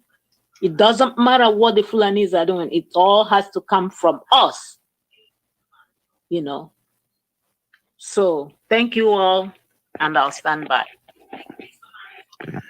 Thank you so much, dear wonderful Uziameme, our sister, freedom fighter and a veteran too of the Biafran War. We love you for your contributions and your great encouragement always to our listeners and to fellow Biafrans, as you have done today. May God bless you. Now, fellow Biafrans and Nigerians who care to listen, as I said before, here is yesterday's news. It talks about ISIS, Al-Qaeda planning to penetrate southern Nigeria, US warns. And he says the United States says Al-Qaeda and ISIS are looking to make an inroad into southern Nigeria. They're already in northern Nigeria. They're already based in the north. And we also know that Fulani herdsmen in the south, they're already killing. Now it's ISIS and Al-Qaeda. I think these are the two most deadliest of the deadly bunch of terrorist groups. And now working now to infiltrate into the south. In a media briefing, Dagvin Anderson, he says it also said Al-Qaeda has started penetrating the northwestern part of the country. In a media briefing, Dagvin Anderson, commander of the U.S. Special Operations Command in Africa, said Al-Qaeda is also expanding to other parts of West Africa.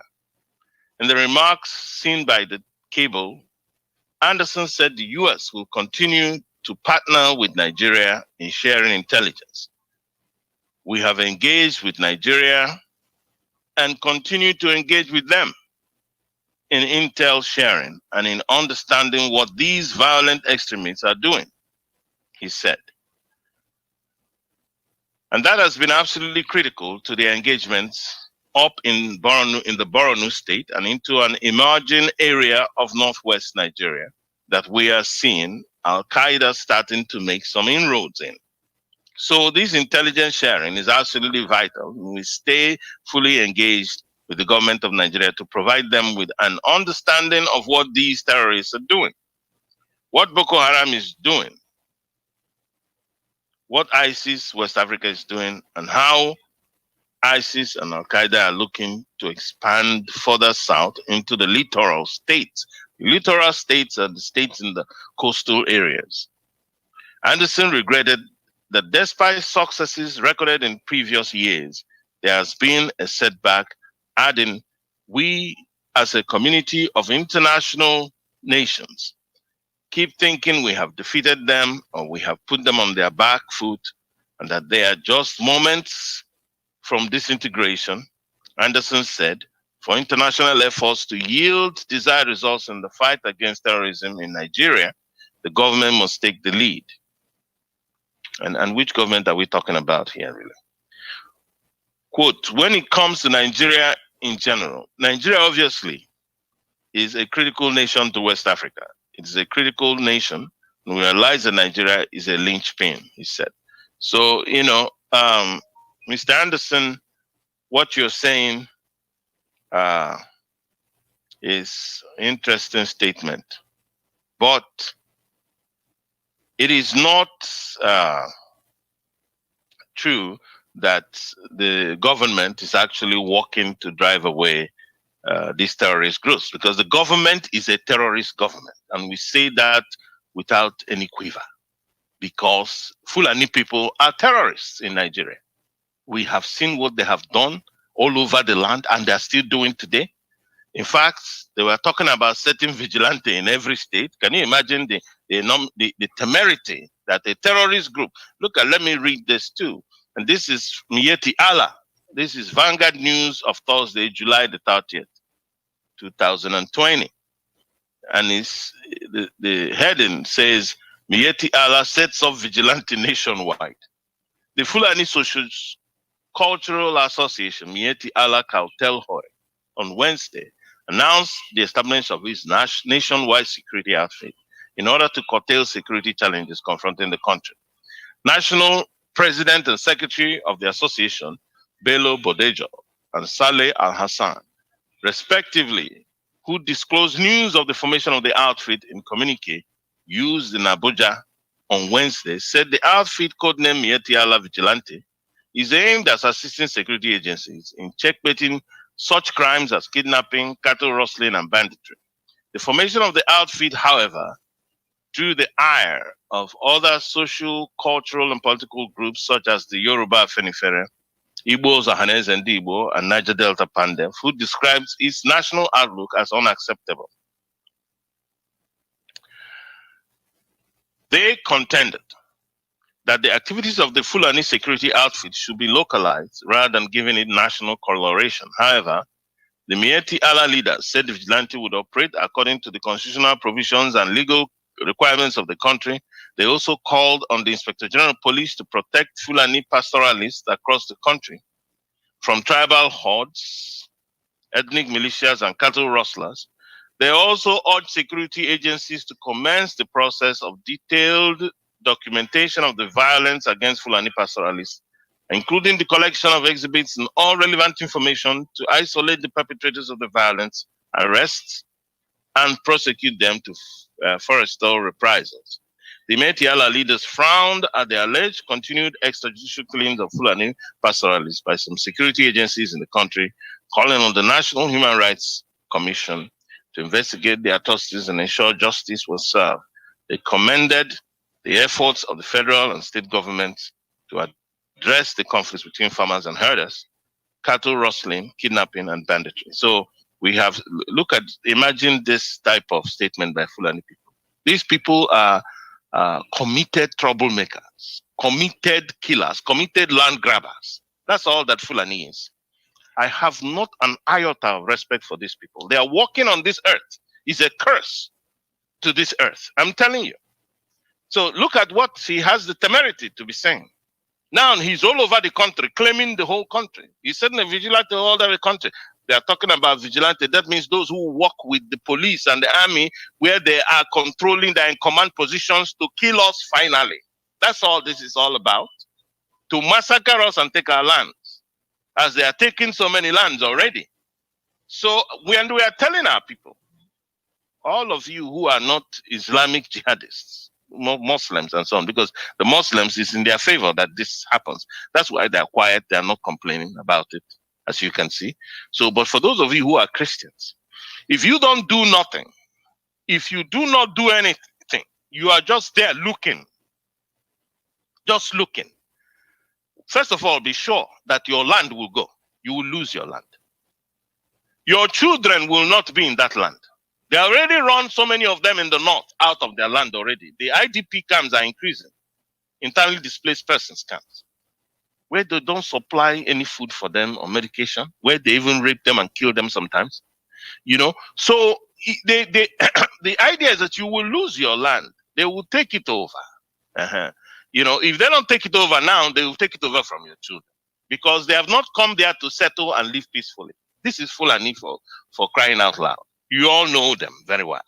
Check their history. The Fula people, they lived in the savannah, but these are Arabs who intermingled in Mandingo and some other West African countries and produced the Fulani people, who are spread all over different countries, regions of Africa, most of them in the Sahel. They are in Togo, they are in Sudan. Can you imagine? They are all the way from like Guinea, all the way to Sudan. They are in Togo, they are in Sudan, they are in Sierra Leone, they are in Central African Republic, they are in Chad, they are in Ivory Coast, they are in Gambia, they are in Guinea-Bissau, they are in Benin. Now, rather than call these names so that your heart doesn't just drop, let us use the numbers so that you can see their numbers. There are 111,000 Fulanis in Togo. There are 211,000 in Sudan. There are 266,000 in Sierra Leone. There are 287,000 in Central African Republic. There are 352,000 Fulanis in Chad. There are 479,000 of them in Ivory Coast. There are 420,000 in Gambia. There are 410,000 in Guinea-Bissau. There are 750,000 in Benin. There are 800,000 in Ghana.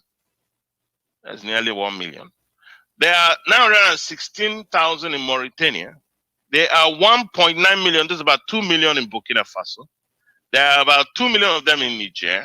There are about 2.3 million of them in Cameroon. There are 2 million of them, 2.8 million, nearly 3 million in Mali. There are about 3.1 million in Senegal. There are 5 million in Guinea. And watch this.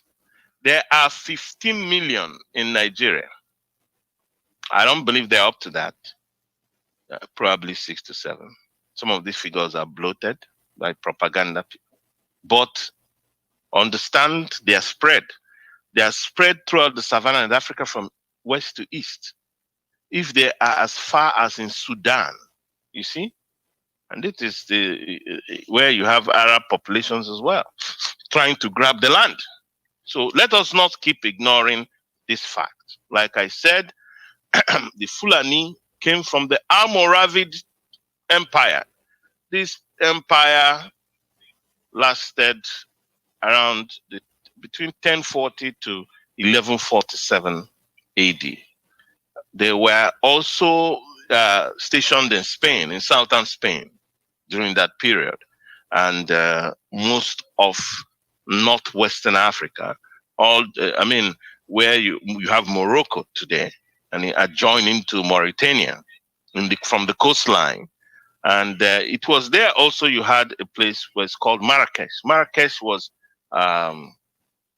notorious historically there was a historical historically a slave market in Marrakesh, from where black people, interior Africans, were shipped into slavery, into the Arab world. The Arab world enslaved a lot of Africans. That is what you have to know. That's why they don't consider you as all these Africans. We are one thing doesn't make sense to them.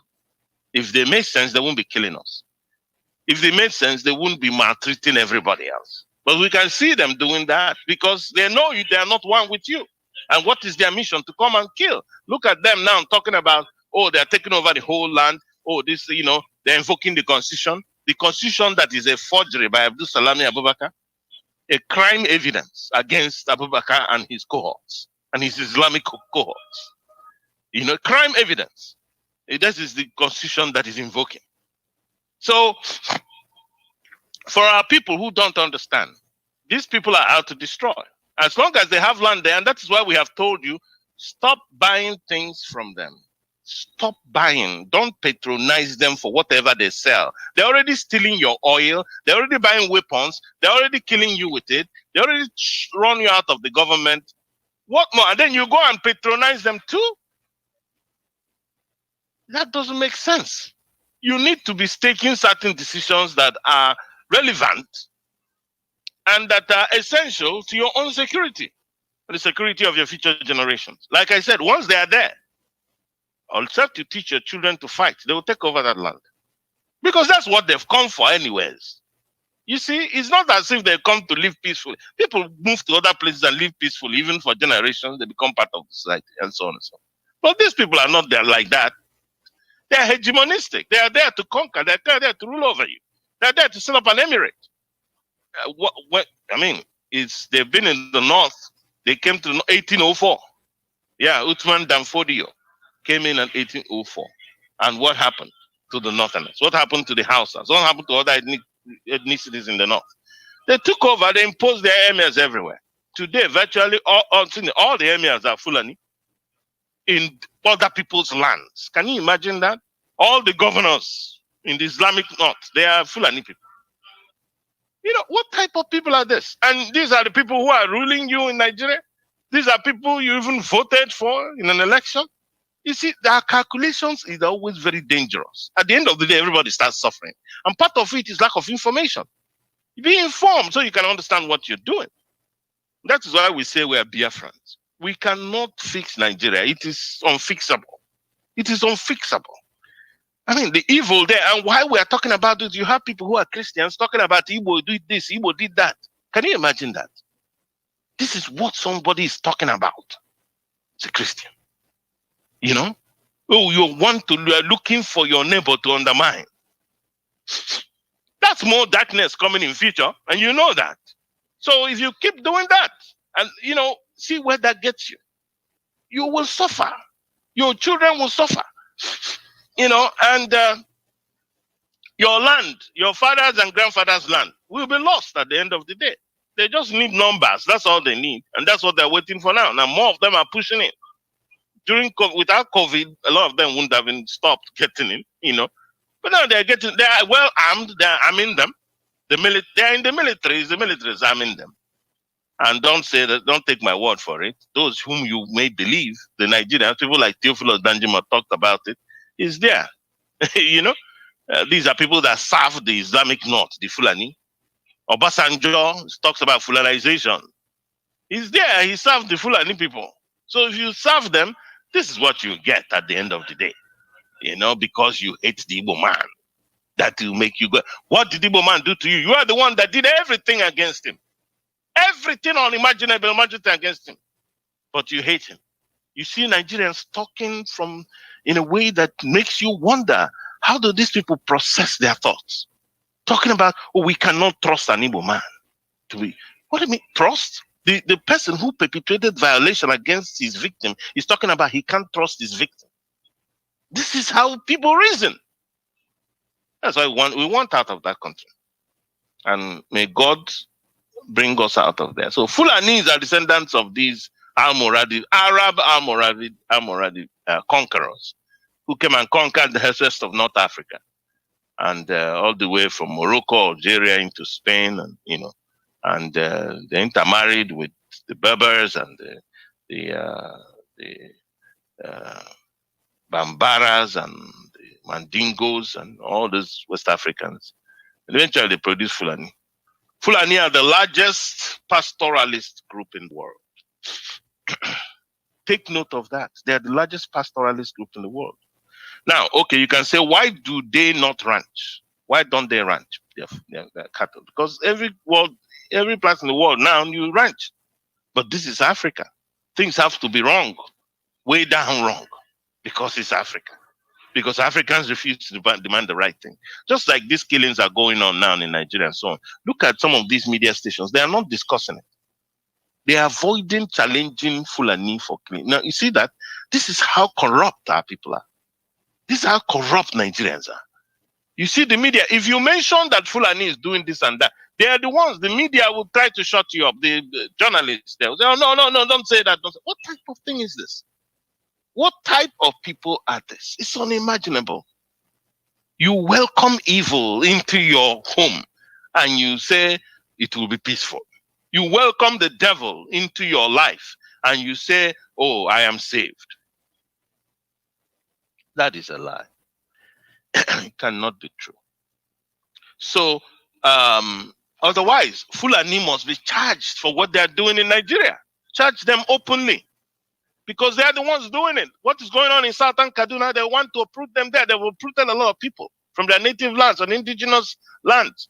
They've annexed the lands. They usurp political office. El Rufai, who confessed to paying the people who were terrorists. Then they call it farmer-herder clash. Clash? Who owns the land? Is it Fulani people? You come to take somebody's house and take somebody, then he fights you back. You say, oh, it's a clash. This is a clash. Let's make peace. These people are deceptively evil, and there's no point ever listening to them because it will be to your own peril at the end of the day. Then he issues a threat that anybody who kills the Fulani is owing for the future. But those that Fulani kill, Fulani is not owing. Those that Fulani are taking their land, they are not owing. They're not owing anything. You see, those such of stupid statements that such that El Rufai has made. Very, very annoying and very stupid. And their statements that they don't reason properly. They are evil by their actions. So if you go there to start reasoning with them, you are wasting your time. You know their language and you must speak that language. Time will come, that is the language they will hear. If you like, keep talking, thinking you're talking to human beings. There are people who they act in such a subhuman way. How can you be saying that those who kill, but Fulani is taking lands everywhere in Nigeria, killing people everywhere in Nigeria. They're the worst criminals. It's a terrorist group, classified as a terrorist group. They're working with the government, Fulani and Islamic people who are policemen. The Islamic person must be the police commissioner. Islamic person must be the inspector general. Islamic person must be the army chief. Islamic must GOC, this, that. The commanding positions, they put their people there. Why? Because of jihad. It's all about jihad. For you, those of you who are Christians, who are busy fighting your neighbor, you're about to lose your land. Al-Qaeda is now into Nigeria. ISIS is now in, they're talking about moving south. Not that they're into, they're already in Nigeria for quite a while now. So now talking about moving south. Why you keep saying, oh, it's Igbo man this, Igbo man that. They are teaching you how to be envious and jealous of other people for working hard. For people that you have even violated, rather than say sorry to them. There is something wrong with Nigerians as a people, I'm telling you. You violate somebody and you cannot say sorry, not even sorry to them. You know, let us face this. Obafemi Awolowo hatched and conceived starvation as a weapon of warfare. 2 million of our people died. I haven't seen the Yoruba say sorry to Igbo. It's only Aribi Salah I saw that wrote a distance because he's a born-again Christian. The rest, they don't say anything. Yeah, they would rather defend or attack Igbo people. Read through the media and tell me. And these are people you want to work with, so and that's why people are saying, let's acknowledge that we are different people. We cannot live together. It's impossible. Nigeria is a big fraud. It's impossible. In my culture, when you violate somebody, look, the least that is required of you is to go and apologize, say you are sorry. Then you do restitution. You do something to suit the person, to make the person feel a little better. That is my culture. That's Igbo culture. Then I'm living with the people who will, to the tune of 2 million people. You know, sometimes the language that is needed to respond to these people, in my own thought, sometimes is not peaceful. You don't have to be peaceful because that is not the language they understand. You need to speak their language so that there can be communication, honestly. So it is, when you look at Nigeria, like the statements that El-Rufai makes, the statements that look at Fulani Mieti Allah, you know, talking about certain vigilante all over the country and so on and so forth. Insult onto people. These are people that should be arrested for killing people because they are terrorists and mass murderers. That's what they are. I have said it that the President Buhari is a terrorist himself because he's a member of this organization. He's his chairman. I mean, the late Buhari, because he's dead. It's only in Nigeria that the president dies and they impose a new one, do plastic surgery on him here and there, and everything goes on like normal. Only in Nigeria. The evil in this land is unbelievable. And people say, oh, well, who told you that it's not Buhari? I say, are we fools? Look at the picture. Look at the man's cheek. Only the cheek. And look at Buhari's cheek in 1983 when he's a military man. And you tell me whether this is something. At least I'm telling you where you can see easily. Because if we go into other details, your mind will begin to shake. So go look at the cheek itself. And tell me if this man is not younger than Buhari. So it's very younger than Buhari. I'll probably give him a maybe 10, 12-year gap between them in terms of age, you know? And this is what, and you see people is going on. He doesn't speak outwardly. He's always photoshopping here and there for the media to put him out. He cannot come out and speak to people because they're hiding the identity of the person. That's why you don't hear from him always. No public address. Don't speak to the citizens. Don't talk about taking questions. No, because the people who are running that Asoro are, you know, some of his cabal, late Buhari's cabal. You know, they got that. No matter how educated Fulani is, you get the same thing because they're indoctrinated into what they're doing. It's a test of religious belief. So, why is it that they do not ranch? They live in savanna regions of Africa, which is plentiful with low grazing grasses. They are the largest pastoralists in the world, And why do they not ranch? Maybe they don't have the technology or resources to ranch. But there is something that we need to acknowledge. We must not overlook the fact that they have used cattle rearing and pastoralism as a pretext to conquest.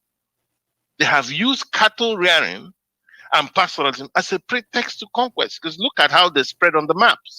Look at the map of Africa. Look at the map where they are. You know, Google it on your phone. On your phone, use your phone, and you can see how far they spread. You know, very readily true of Arab characteristics. Pastoralism here is an agency of conquest. Pastoralism with the Fulani is an agency of conquest. That's why they refuse the ranching. And each time you're telling them ranch, they are talking about, oh, we are setting vigilante everywhere. Oh, we crossed somebody's land and they violated us and this, that. They go and destroy people's farms. Oh, you know? Yeah. They say, oh, the Fulani was killing. Troublemakers. That's all they are. They are troublemakers because they are coming there to dominate you. So those of you who are busy targeting the Igbo, who is a victim with you, you don't know what you're doing. Change your mind now before it becomes too late. And my people, the Biafrans themselves, who are much aware, you need to wake up. You need to begin to get ready. We've told you, go to your town union meeting and raise these issues. You have to do so. To raise the consciousness. When you raise an issue, you raise the consciousness regarding that issue. If you don't, nobody will even know anything happened. Nobody will know anything happened if you don't raise that issue. I would like to invite Mazi Ikediwe. If you're there. Yes, I'm here. I need you to speak on this before I go back to Mazi Ameflukand. Okay, let me sincerely apologize for not commenting the other times you called me. That's okay. Okay, thank you very much. I'll start by welcoming great Biafrans, our listeners, to this wonderful and special broadcast on your favorite radio station, Radio Biafran International, the station that empowers the people with the right information. Talking about the movement of the terrorists into the southern space, you will discover that this thing has been happening. It's not today. Most of us have actually suspected that these people are gradually coming into the southern distance. And we are not ignorant of the fact that there's no difference between the so-called Fulani herdsmen and the terrorists and the other terrorists that the American agencies talking about. They talked about ISIS and Al-Qaeda, but they forgot the most dangerous of them all in that report, which is the Fulani herdsmen. And then this must have happened as a result of the government actually shielding the most dangerous of them, which is the Fulani herdsmen. They are moving to the south. And what is their target? Their target most likely will be the coastal area, because most likely they'll come through the coastal areas, and that would be areas within that riverine basin, which have to do with states like the Bayelsas of this world, the rivers of this world, the cross rivers. In fact, the hinterlands and also the coastal land of Biafra will definitely be affected by their movement once they take over.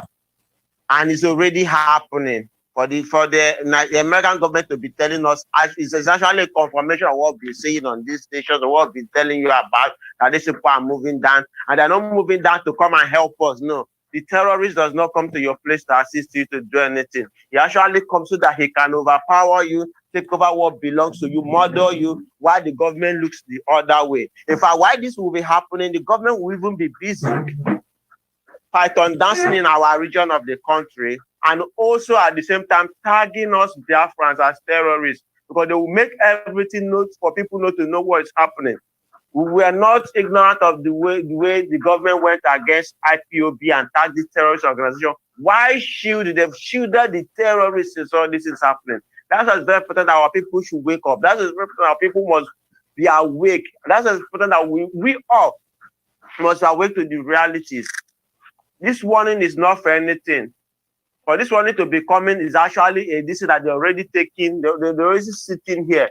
And if you must know, the US, European unions, and most other government that cares about their citizens are already warning them about visiting Nigeria.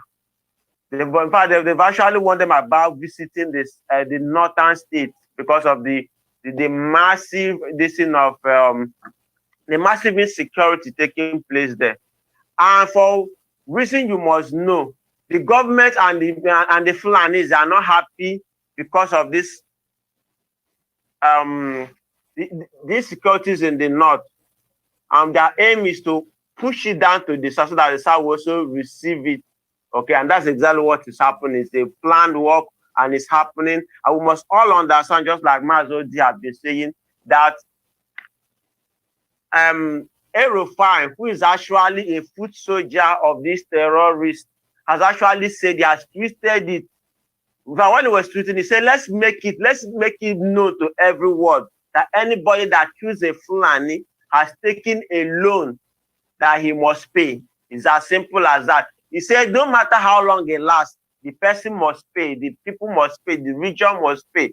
Anybody that is suspected might not even be real taking of life, but once they suspect, they must actually accomplish what they have done, which is that they must come to revenge. And that's what is happening in southern Kaduna. It has been happening. Fortunately, unfortunately, the same Erufai is the governor of that state, and it's happening now. What does he do? In the morning, he claims to be suing for peace. And in the night, after suing for peace in the day, another massive killing takes place.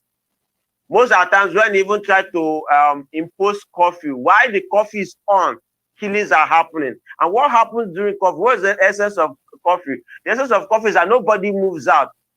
Nobody goes away. Nobody moves out. So that the security the security men can actually keep and protect everybody. But that's not what's happening. Why this curfew is happening? The security men actually look the other way. Why this Fulani herdsmen goes on a killing? And Christians in the Kaduna has paid for it. So we must not allow it get to our own side before we talk, before we rise up to the occasions. We must stop them. The greatest mistake we will do is to want to stop them in our land. No, that would be a great tragedy. We must stop them before they get to the land. And already, because we are warned that they are coming, this is the time for us to rise up. This is time for us to make sure that we stop them at the gate. We must make sure we stop them at the gate. If we allow them to penetrate the gate, then we must beware of great consequences as it's happening, because these guys are protected. These guys have massive watches and they have the media advantage that they can use. Their contacts are one of the best. We mustn't also forget the fact that sometimes during Jonathan's regime, the U.S. Secretary General then, as in the U.S. Secretary of State, John Kerry, held meetings with all the northern states, and all of them were Muslims, and they excluded everybody from the South. Have we ever taken time to look at the communique or the outcome or what informed the reason for that meeting? Is some of them are really what is happening today. We mustn't lose sight of those. We must wake up to the realities that these guys are moving down, and the only way to stop them is at the gate. If we don't stop them at the gate, we will pay, our children will pay, and our born children will pay. I stand by here now. Thank you. Yeah, thank you so much, Mazi Kedigwe, for that analysis. I reminded also what you said about the governors, northern governors visiting United States. And I wanted to add that they have used oil money that belongs to Biafra land to buy favors against Biafrans. You know, they not just run out of government, out of military, out of every other thing. They use the money to buy favors for themselves abroad. They'll use the money to buy media abroad. You know, just like the Arab world does. They use money, buy media, and even Western media. Can you imagine? Oil money, that's what they're using. They use it to buy chairs in professorships, in dedicated to certain names, you know, in American universities, to give a different analysis, an Arab favoring an analysis of the Arab-Israeli conflict, to advance their own political interests in universities, so that they come there and they tell you about Israel, boycotting Israel and this, that. You know, it is all money pushing all these things. And some people don't understand it. And why would somebody use our money to now buy weapons and kill us? It's like a cost situation. And we want our people to think deeply about this thing. That's why we don't want everybody simply to be going about their businesses. It is time to stop this. Don't just be going about. When you go to your town's union meeting, join a Biafran group and discuss issues that matter. Because look, you might be the one that God has put in there, putting the solution in your head, but you're not sharing it with anybody. You're not sharing it with anybody. You are not involved. So, and what you have to understand is where you're being involved and you're being planning ahead of time, you're understanding what is happening, you prevent a lot of deaths. That's what it is. You prevent deaths. Evil will advance if you do nothing about it. If you do nothing in advance, and it's very destructive. Mazi Ahmed Flukand, I don't know if you're around to add your voice to this, because the advancement of ISIS and Al-Qaeda is like the worst fire and brimstone type of terrorism that's never seen before. They are now coming to move down into Nigeria. They're already in Nigeria in the north. You know, and when they are in Nigeria, the Christians are being displaced, and they are the ones that are killing, destroying churches. Within a space of a decade, 20 years, 1,300 churches destroyed in the north. Can you imagine this? So it is a situation that you know, if our people are not, and they are bound to come down south anyways. They are bound to come down south. So anybody who is in the south thinking, oh, it's okay, I'm okay. What are you talking about? After all, the Fulani is already cleaning the south. They're already taking up land.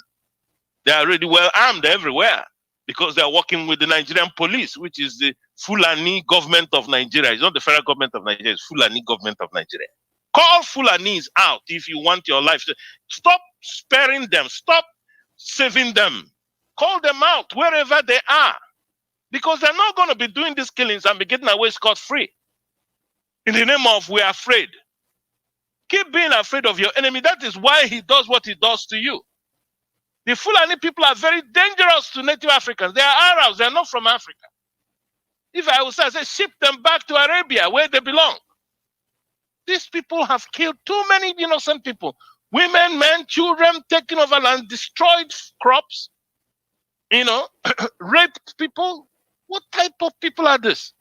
Very wicked people, very evil people. They are the ones that are ruling that Nigeria. What have they done? They have taken charge of the resources, the oil resources, and they're using that oil resources to promote jihad. They have a lot of money in their arms and in their war chest for this jihad campaign. We have to understand that. Stop waiting until you hear boom, boom, boom. Then you begin to move around when it's too late, like we did in 1966. This type of pretenses, throwing away your face and thinking that if you throw away your face, that thing will disappear. It's not going to work this time around, though. May God forbid that we act that way anymore.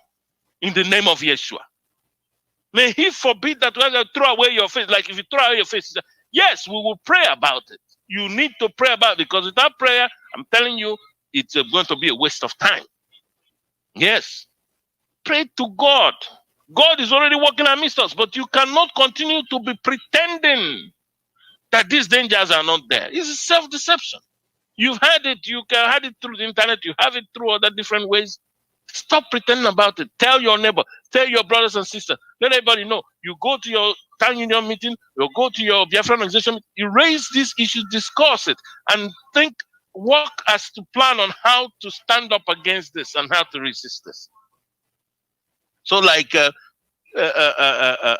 our sister Ozomeme will say, if we're going to rise, we rise as one. And it's very important. But to rise as one, we have to agree as one. If we don't agree, then when somebody is rising, the other person is asking that person, why are you rising? Why don't you sit down? I'm going to sit down. No, it's confusion everywhere. But not when you all understand the dangers, the impending catastrophe in that land. Except God does something.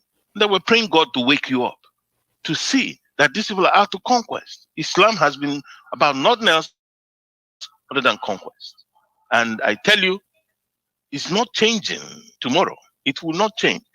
Sharia permits the subjugation of women, cutting of hands, feet, chopping of heads as penalty for its violation. Islam approves of honor killing, which, for example, permits the killing of a raped girl to save the family honor. Can you imagine? They kill the victim, not the victimizer, not the perpetrator. You see? Of course, it reminds me too of when Jesus Christ told those who wanted to stone the prostitute to death, said, let him who has no sin cast the first stone. It wasn't that Jesus was approving prostitution, but he was also a God of mercy. When you repent of your sins, you will obtain mercy from God. That is God for you. And he told them, if you don't have one sin, cast stone. That means that you all are guilty now, but you want to kill her. By the way, she's a prostitute, you want to stone her to death. Who was she sleeping with? She was sleeping with herself? Where are all the men that were? So you don't stone the men? This, human society is full of evil in them. You get a prostitute, you want to stone the prostitute to death. If prostitution is a crime, which is what it is, spiritually, it's a terrible thing, and the penalty is death, where are the men? Or did the woman sleep with herself? That is the question I'm asking. And Jesus told them, if you don't have it, you say, cast the first stone, him that has those. They all dropped the stone and walked away. You see, this is some form of paternalistic indulgences that you have amidst people in societies. Chauvinism. I'm a man, so I must have the right to do something wrong. No, the fact that you're a man doesn't make you have the right to do something wrong. It doesn't give you the right to mistreat a woman. She's a human being. You are born by a woman. Are you crazy? You know? It's women at the bedrock of any society. They are the ones that nurture life. Bring them up. It is how they nurture their children. That's how that society will become. If they nurture their children they will become criminals. Criminals will fill up everywhere. That's why you have to be careful about how you treat them. Because it's how you treat them depends on the values that she's going to inculcate on her child. This is what we are bringing into Biafra. We are not bringing in all these sort of warped thoughts of how to oppress somebody else. No. We have to uphold righteousness. So in Islam, you have honor killing, where they have to stone a girl who is raped to death, but not the person who raped her, not the rapist. Of course, in situations like this, you do not see the men involved being punished. You see? So, yet, this is different from rape, where the raped is clearly a victim of crime. In Islamic case, it is the victim that is punished and the criminal exonerated. That's why I say, watch that religion. Like I'm telling you who are Muslims, those who are listening to me, you have conscience. You know what is right and wrong. If you decide to do evil simply because you want to carry a label somewhere and join a group and do whatever, that will be your lot after here. You will pay for it dearly. That heaven they are telling you they exist with Islam, you will not see it. Though. What you see will be amazed. It will be too late for you. Because you know the right thing, but you didn't do it. We all have conscience as human beings. If you think that your knowledge is better, offer it peacefully to people. If they choose it, it's up to them. If they don't, that's it. God can decide to kill everybody now, isn't it? Because there are people who don't believe in him. So that means all of them should drop and die. Why is God not doing it? You think God can do it? Well, let's use our common sense. But he's giving them chance. Yeah. And it is their right to choose. What they cannot choose is the consequences of their choice. Simple. But it's our right to choose. What we can choose is the consequence. Because once you choose something, you choose it with the consequence of it, what it will bring. So there are literal tons of clear immoral stance in Islam, and Muslims know that. But they have been so indoctrinated that their reasoning ability is suspended and their conscience rendered reprobate. This is why they seek to intimidate inquisitors, to keep its evil covered. This is not a religion, it is a cult. Yes. What do you expect me to assume it as? If you are going to intimidate somebody, you use fear to hold somebody to believe in something. Fear. Then he's not believing out of his own free will. It is your fear that is doing the thing.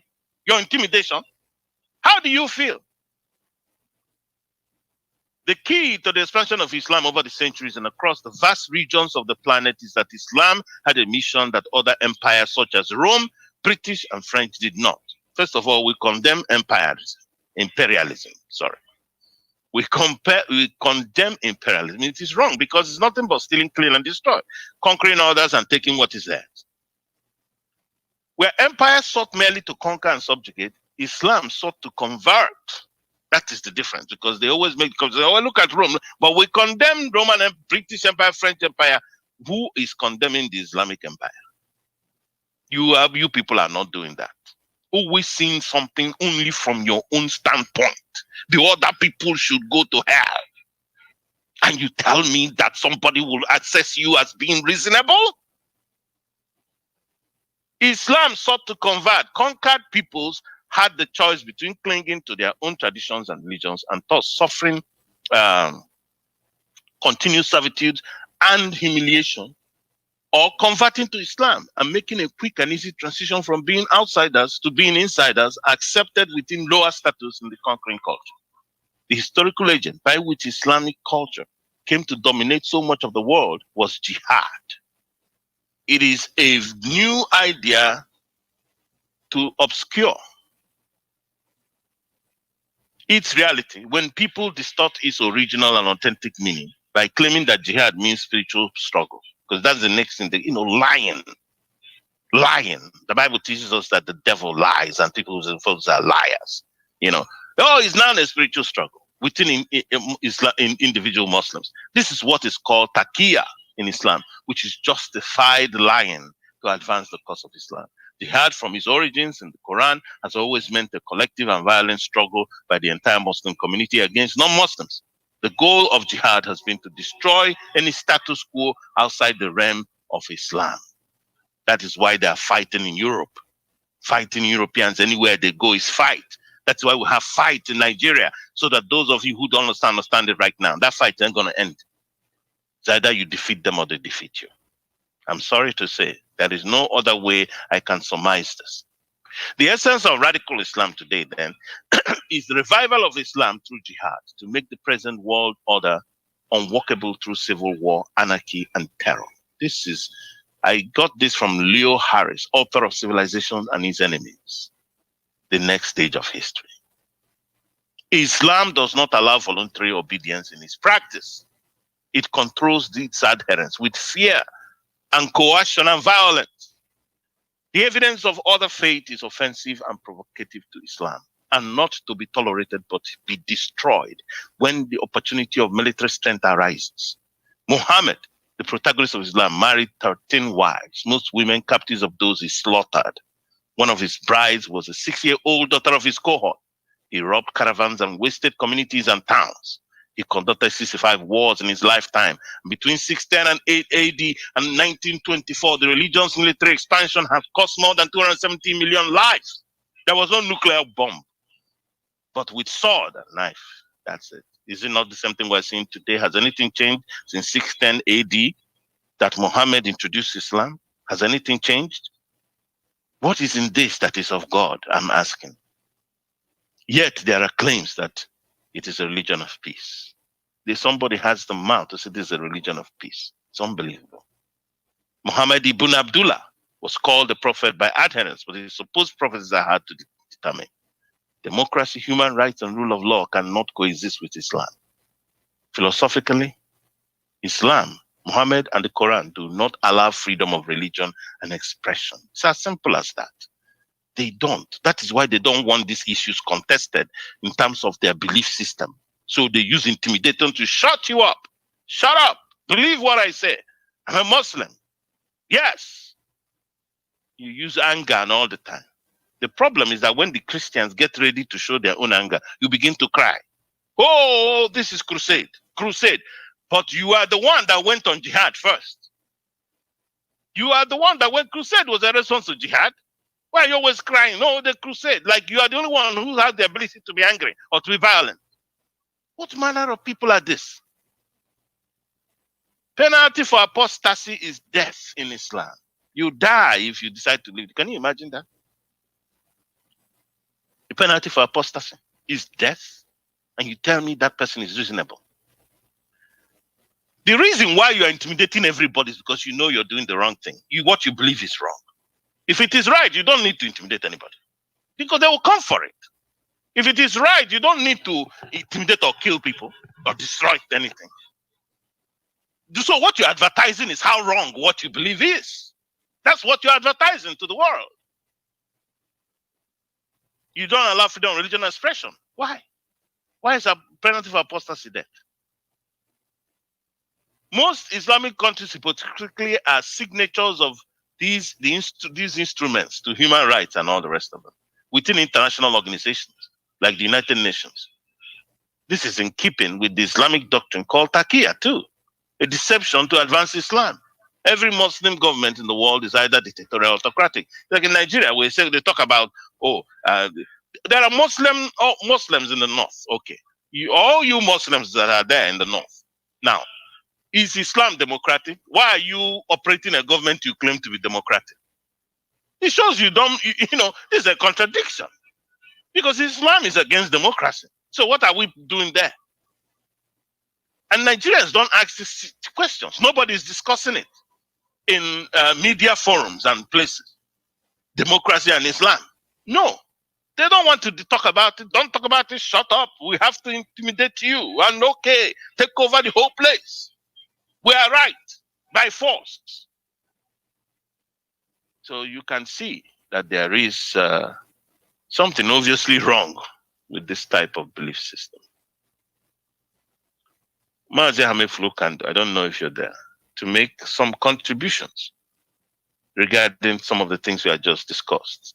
The arrival of ISIS and Al-Qaeda. They're planning to penetrate southern Nigeria. They're already in the north. Can read to print in the south. Yes, Mazi Nemena. Mazi Mogalo. Thank you. Sorry for that. The United States of America has already announced this, the penetration of all these Muslims from the north of Africa into the West African region.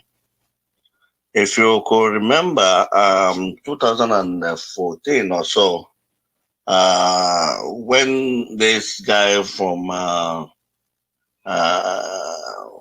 RCCG talked about what's his name again? Talked about the plans the Muslims have. Everything he professed at that time have already come to reality.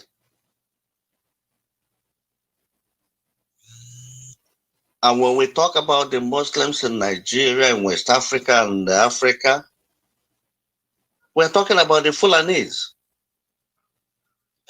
It's important we keep on emphasizing the Fulanese, the Fulanese, the Fulanese. When you're talking to any Nigerian, whether the Hausa, Yoruba, Middle Belton, Middle Eastern, or anybody, I want each and every one of us, if there's nothing else we can be doing in this Radio Biafra, is to emphasize the fact that the enemy of the black man is the Fulanese. Because they say they are not blacks. It is very, very fundamental. Because they know they are not blacks, they don't give a hoot to what happens to Africa. Slavery, they are the ones that introduced slavery into Africa. They have perpetuated it for centuries. We're not talking about 1966 or just lately. It has been on before even the slavery. They introduced it with the help of the British and so on, and it became worldwide.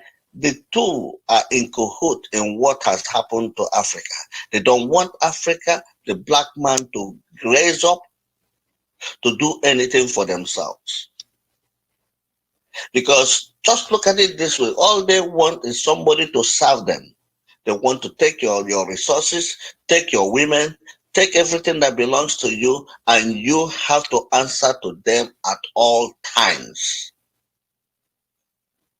The question is, are we going to allow this? Are we going to allow our children to undergo this impunity after we have known what we know today? Years ago, when they were getting over with these things, it is because we didn't know the history. But thank God, internet has come to reveal things to everybody. That's why I will keep on being a member of Radio Biafra International and BRM, because it's an area of truth. It's a communication system that is based on sincerity, on digging, researching, and bringing out things from the limelight, and they're really projecting it to eternity. While other groups who are talking about Biafran agitation and so on are fighting who is going to be the president and be the defense minister and prime minister and everything, we are going to hold tight in researching, putting together, then disseminating information about the history of our people. Then put ourselves in positions whereby we will challenge the Fulanese at all times. God knows, if we have the means right now, who will just take a few hundred men or so and they go and teach them a lesson. But time will tell. Time will tell when our people must have been thoroughly informed. If you want to use the word brainwashed or told the truth, let me not use the word brainwashed, because what we are doing is legitimate information provision. Time will tell, because what is happening with the Fulani is they never give in freely. You must understand that. That's why we have to have a plan on how we are going to deal with these Fulanis. Because as we are doing this, there are so many people who tend to be their informants and everything. I am not hiding myself from what I'm saying. I grew up with them. I know them. They are good in using other people, weaker people, to fight their fight. Those are the kinds of information we must try our best to provide.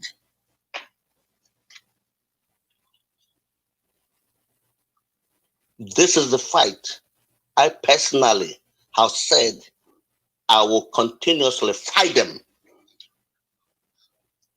When I have groups of people like we have in RBI and BRM to join and fight, I will join it. I'm not afraid.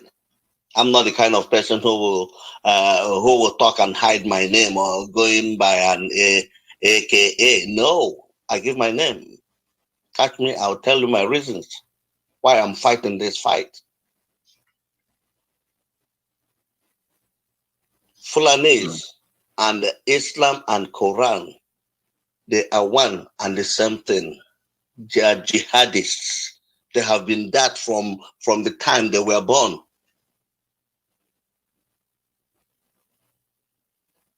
So that is why when I look at some people who are Biafrans and converting to Islam, I say they're very, very ignorant people. All of them.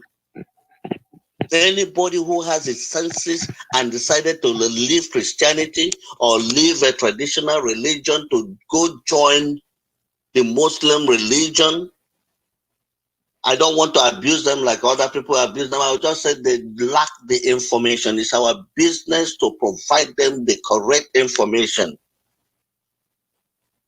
When you are placed in a position whereby you have to choose between Islam and Christianity, or the traditional religion, or even Judaism or anything, you normally look at who is the person or persons who brought in that religion.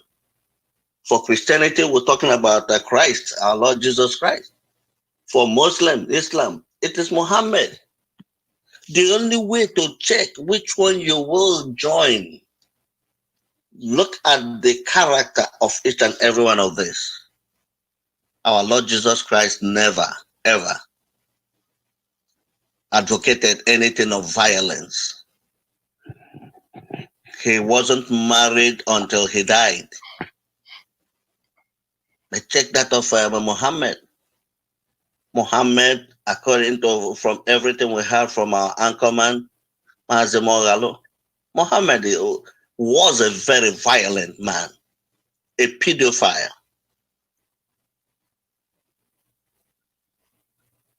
A killer. Just that alone. Then if we want to go deeper so much, there was a time I had a problem with my phone and so many things were erased. That was one document I put together, gathering over 30 differences when you come to talk about our Lord Jesus Christ and Muhammad.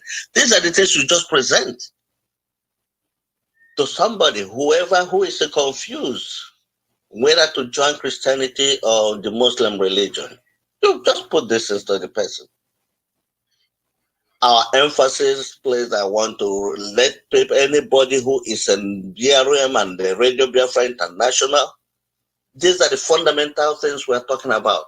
It is not just for the consumption of people in Nigeria, but the world. We have to be very tactful, We have to be very, very strategic in how we are going to extricate ourselves from Nigeria.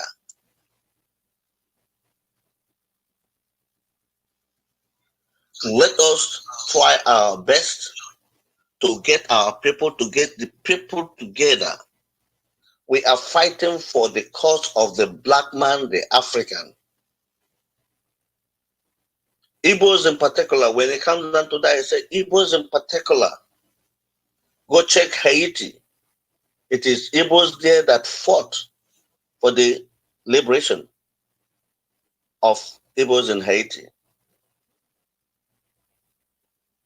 They have fought Fulanese from their kingdom come.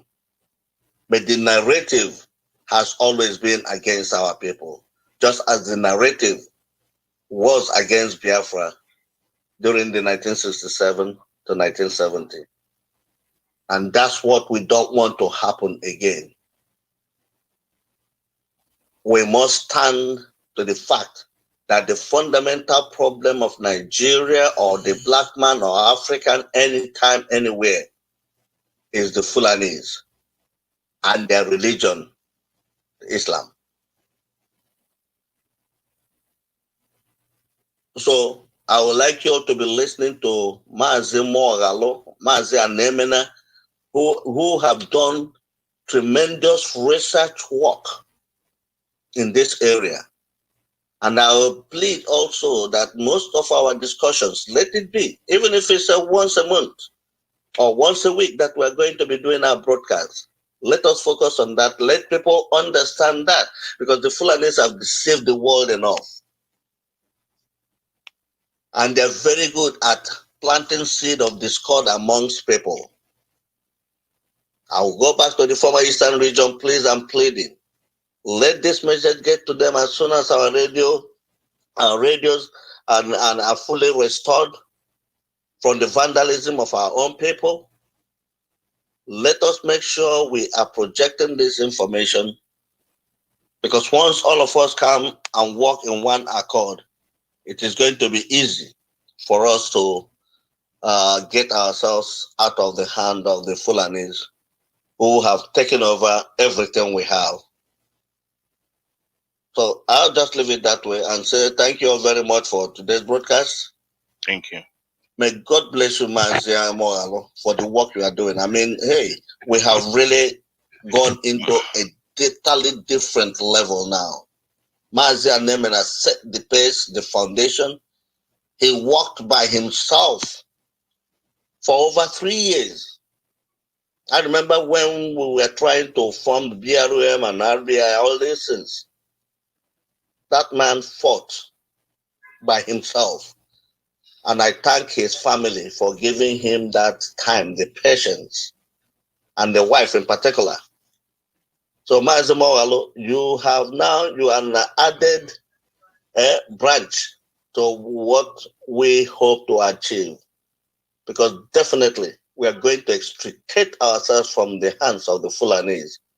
And this message we are spreading to the world must get down to the houses as well. Let them know what happened to them in 1804 to 1808. They have to know. The Fulanese of Ilorin and so on should know what happened to them up to today. The Fulanese are really the whole of the northern Nigeria, except the northeastern side. And the Ilorin, MS are there. So if we are ready to liberate ourselves, those are areas we have to emphasize in everything we are doing. Focus everything the Fulanis do in terms of governance. They are using Islam and Muslim religion and jihad to perpetuate them. So that should be our target. And stop this infighting. And we have to be very wary of our people who have converted to Islam. Challenge them if you know that if they are brothers, take opportunity and talk to them. The idea is just to get crumbs, which the Fulanese are taking from the south. That's what most of them are doing. So they should be ashamed of themselves. Thank you very much, Mazimal. God bless you. And members of the panel, I thank you for all the dedication. God bless. Thank you so much, our own veteran Mazi Hamefulu Kando, for your contributions. It's always been relished. And we know that when we broadcast certain, that there are certain informations which some people have not heard from us. So sometimes we have to repeat them because everybody don't listen to the same radio station at the same time. No, it comes around, you sometimes, and then to some people they don't know about it. So, and some people might know certain things. We get information from radio, news, through the internet, through different sources. There are different sources of information. So, but like Mazi Hamefulu Kando said, to remind us about Fulani people, because they are the number one problem of that country. If it wasn't there, it would have been a different society, different world. And they're not about to stop, for those who think they are stopping. As you have heard from what I just read, Vanguard News about Miyetti Allah setting up vigilante nationwide. You can tell that these people are troublemakers, and they are not stopping, because it's in their nature to make that trouble. Yeah. Like I said, they are very wicked people. And why do we say that? Because we have a list of killings of Fulani people in Nigeria.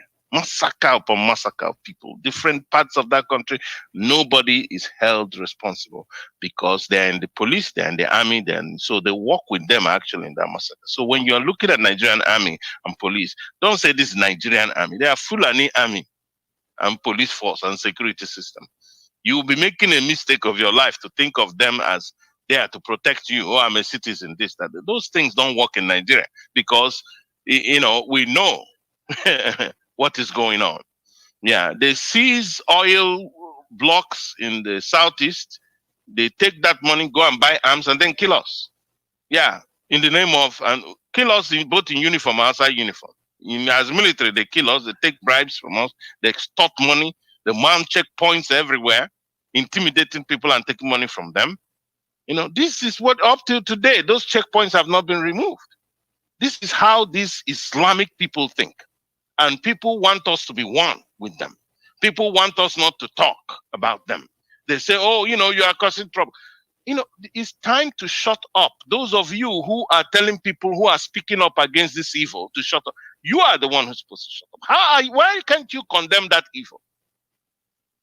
They haven't even fought back, and you are telling them to be quiet. What is your contribution towards ensuring that that evil is not upheld? None, other than to tell those who are speaking up against it to be quiet.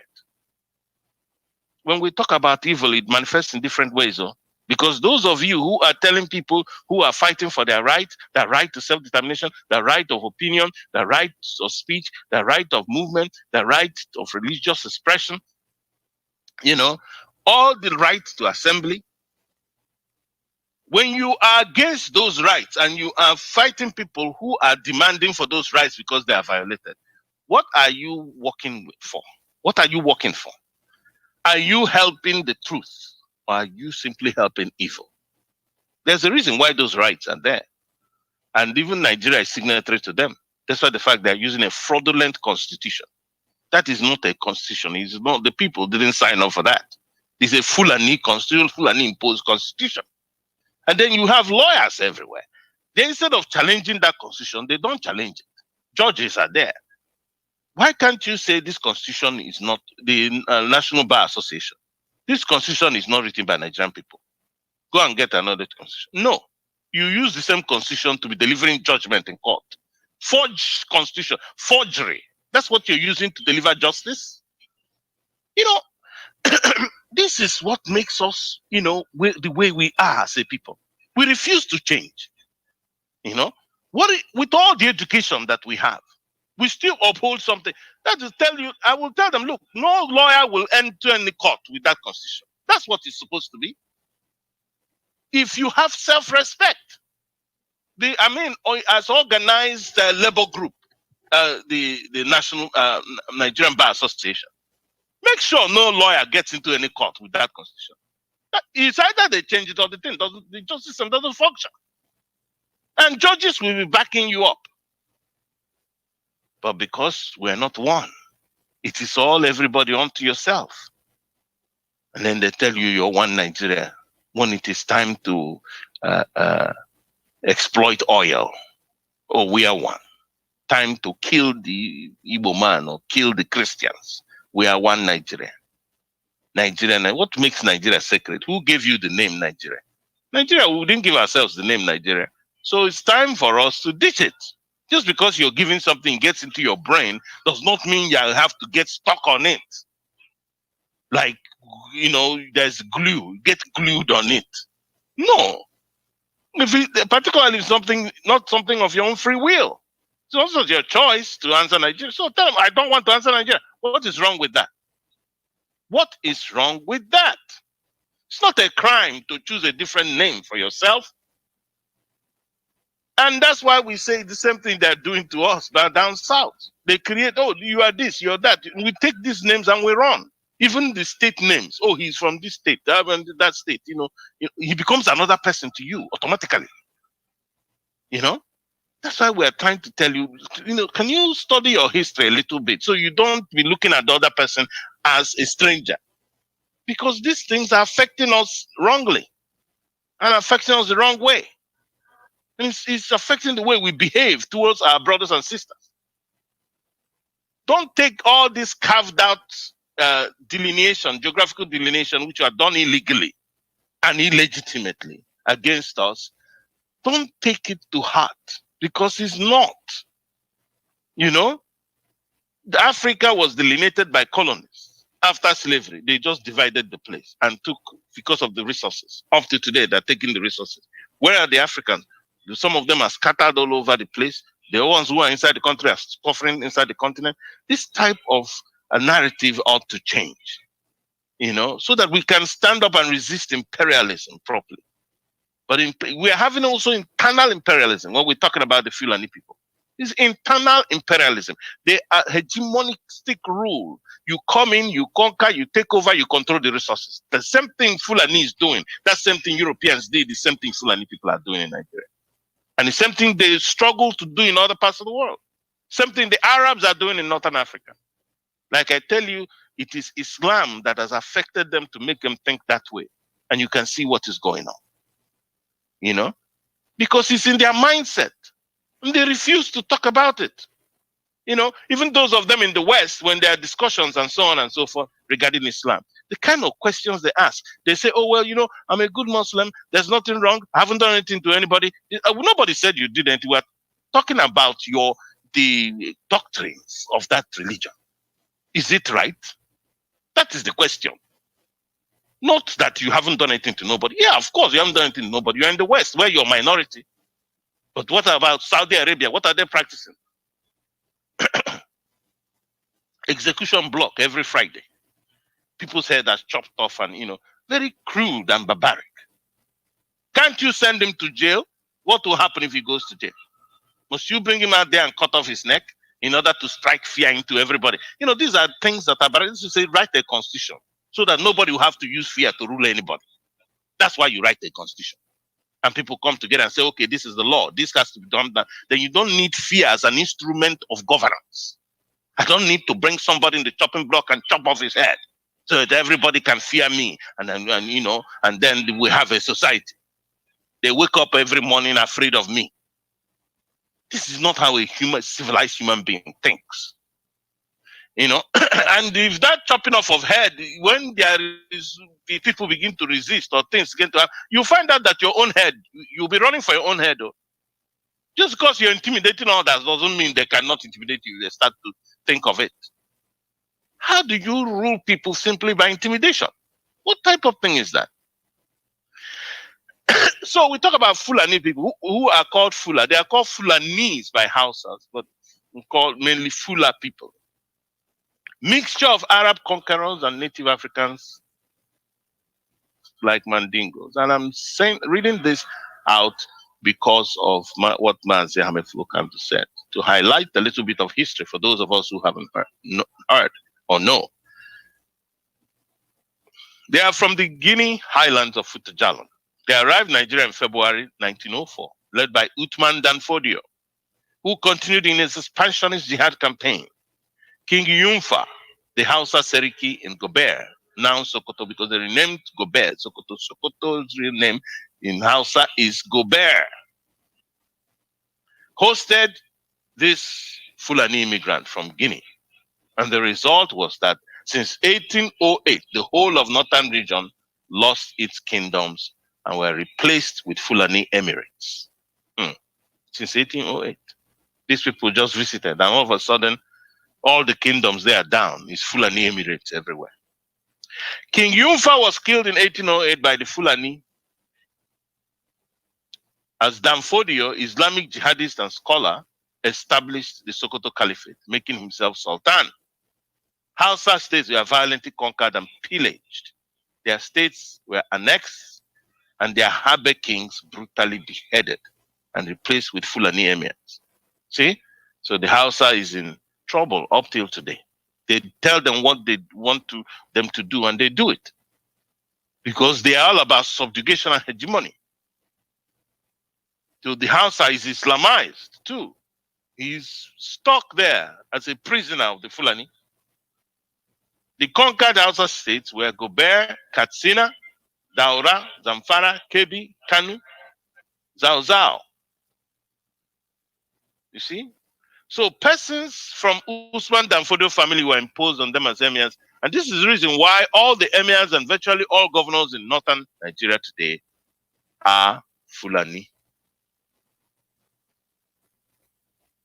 Fodio's aggression against the Kanuri people of Borno people were resisted by their leader, El Kanemi, and they were equally not successful at the aggression against the Tiv, Jukuns, Adamawa, and Plateau peoples of Nigeria's Middle Belt. But when they're not successful, what do? They wait. After a while, they start again. After all, this thing happened 1804. What is happening today? Have they stopped? No. This is for the Christians to understand what you're facing, so that you don't get thinking twice. Because there is this type of false deception, false thought, like an opium. If you think of the fact that it will be better, then that you have peace inside yourself. But that is not reality. You have a false hope. That is why the Shehu of Borno and Aku Uka of Jukuns remain paramount rulers today. The ethnic groups in the core north were first victims of Fulani imperialism, a venture that occurred because the people were given access to grazing lands as a result of their host's hospitality. So when you give out those grazing lands, just know what's going to happen to your children. Already some people are like, oh no, I'm going to run out of that land. Yeah, unless you uproot them from the Fulani in particular, because they have it as history. It's in their way. They didn't come there to herd cattle. They came there to conquer you. So don't make any mistakes about it. They came there to take your land. Historically, it's been proven to be true. That's what they've been doing. So how of a sudden you think they're going to change? And that's why they place governors and place political leaders to give them inroads into the places. They give them land. They use the judiciary to manipulate. They rig the elections. They've been rigging election in Nigeria since 1960. From where Tafawa Balewa rigged the election in Nigeria in 1960. The British rigged 1959 election, handed over to them that the rigging continued from 1964-65. Federal and regional elections. Remember in 1965 federal elections, I think it's November, the other parties were not allowed to campaign in the north. This is Fulani election for you. Because so many of you don't understand what was the crisis, what caused the crisis in 1966. We're explaining it here now. The other parties were not allowed to campaign or set up offices in the north. Ahmadu Bello made sure that didn't happen. So after 1965, people like Mbono Ejike, after that election, said boycott, before the election, Mbono Ejike said boycott the boycottables. That's boycott the elections. The South boycotted the election. The North voted and said, yeah, the result is out. Tafawa Balewa won. NPC. This is it. The same thing that they did in Buhari's election and so on. That's the North for you. That is Fulani people for you. They set up INEC, they rig the whole thing. You go to court, they tell you no, because they are the ones you're meeting in court. That's why they put everybody in court. These people are not, they are very far from civilization. So any day you want to step out of civilization, go and acquiesce to Fulani people. Succumb to their pressure. You will be out of civilization. Simple. That is as simple as that. And because of it, that was what caused the crisis of 1966. Part of what caused the crisis of 1966. Tafawa Balewa threatened to send soldiers to arrest Nnamdi Azikiwe because Nnamdi Azikiwe spoke against it. You cannot say the other parties cannot campaign in your area. Where is that done in politics? Where is that done for the sake of fairness and equity? But Fulani does not do that now. Islam, it doesn't talk about equity and fairness. For those of you who are seeing it as simply a religion, it's not a religion, it's a cult. These things don't have any semblance of fairness and this in them because it's a religion that already condemned you. It's already condemned those of you who are not following it. And you are there talking, like I said, you can't even use your phone and Google up something, Google up Sharia law. Use your phone, it's right there with you on your hand, on your table. Bring it, Google up Sharia law. When you do that, then you can know what we're talking about. Because this is what we don't want people to do. We don't want you to be thinking something else when the reality is on the other side. No, face the reality so we can understand what we're dealing with. And because of that undermining of democracy that Tafawa Balewa did in 1966, then by January, there was a coup. The military started to take out all these civilians, what they were doing. The young boys who were very ideological. That is the reason that. And prior to that, in 1964, the thieves have been massacred, more than 3,000 of them, because they came out demonstrating for Middle Belt region in 1964. Because in November 1963, they already created the Midwest.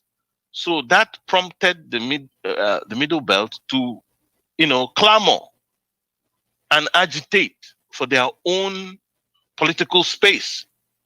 But if they have that political space, it will make the area that the Fulani is dominating smaller. So they send the military to slaughter them.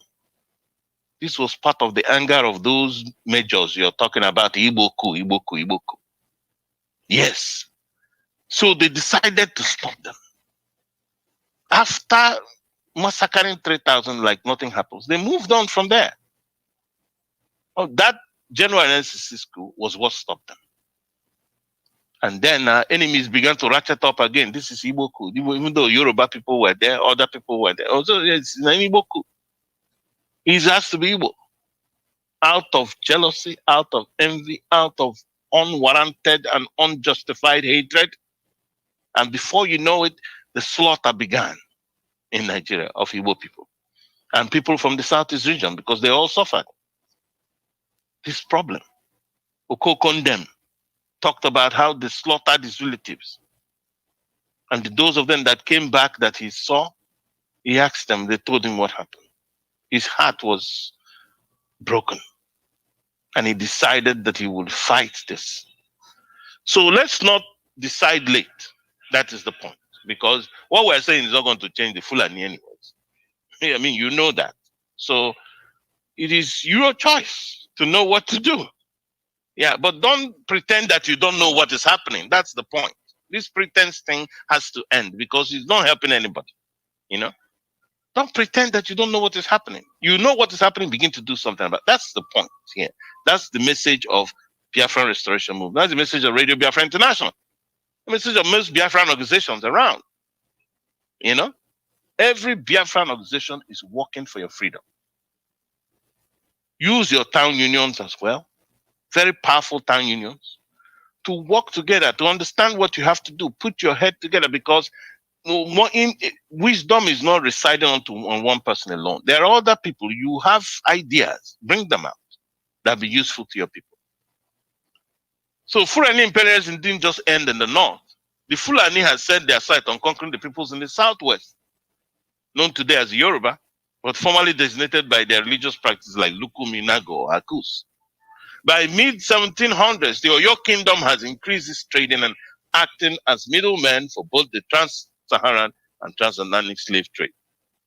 Portuguese and Dutch Europeans bought salt and spices, captive slaves and criminals as Oyo merchants traded with them to Porto Novo and Ouidah in today's Benin Republic, former Dahomey. You see, this is what we want to change in Africa, with the mindset of where you have to sell your own, where you have to do this to your own. Because sometimes you look at Africa, it looks like this sort of mindset has been become a legacy, that it affects even governance, it's political governance in our societies. What you do, what you can do to, mess up the other person, sell him out into slavery, even though you saw the white man, okay, they give him to the white man, and that solves your problems, eh? Has that solved our problems today? No. Unfortunately, slave trade, internal political upheavals within the Oyo Empire, combined with the use of cavalry soldiers by the invading Fulani army, led to the destruction of Oyo Empire. It was in early 1800s that jihad, led by Fulani Islamic scholars and soldiers, Sheikh Janta Alim al-Saleh, called Alimi by the Yoruba, was launched from the north. They are laughing of Oyo from 1790. Obawode sent his military chief, Afonja, titled Are Onakakamfo, or military leader, to check the advancing invaders. Afonja lost what became known as the Iwere War at Ilorin, means the place of sharpening iron. Worse for the Oyo Oba was that his general Afonja defected on his loss and fought for a prize for his treachery from his erstwhile enemies. This is very tragic.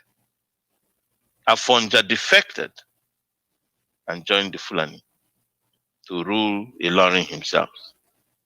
Tragically, his treacherous insubordination ultimately cost Afonja his life in 1824 in the hands of the Fulani conquerors.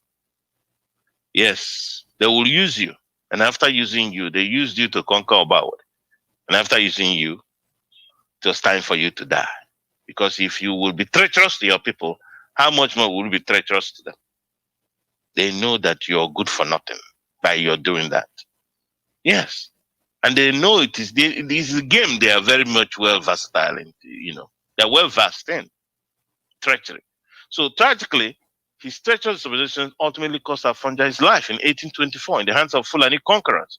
In 1835, Oyo-Ile, the capital, was razed by the Fulani as most Yorubas fled the jihad, scattering in different directions. One after another, in an attempt to impose emirs on the Yorubas, which they resisted, over 50 Yoruba towns and villages were totally sacked with genocide. This explains the extension of Islam in the West from Ilorin through Ibadan, Ile-Ife to Osogbo, Ogbomosho, and Trekos in Lagos. Ilorin, which was the first geographical symbol of resistance to the invading Islamic hordes, today has a Fulani emir as ruler of the land. Many captives were sold into slavery in large numbers. This contributed to blacks of Yoruba descent found in places like Brazil and Cuba. Ilorin fell in the hands of the Fulanis, and by 1831 had its first emir. So they didn't just set emirs in the north, they set also an emir in the west.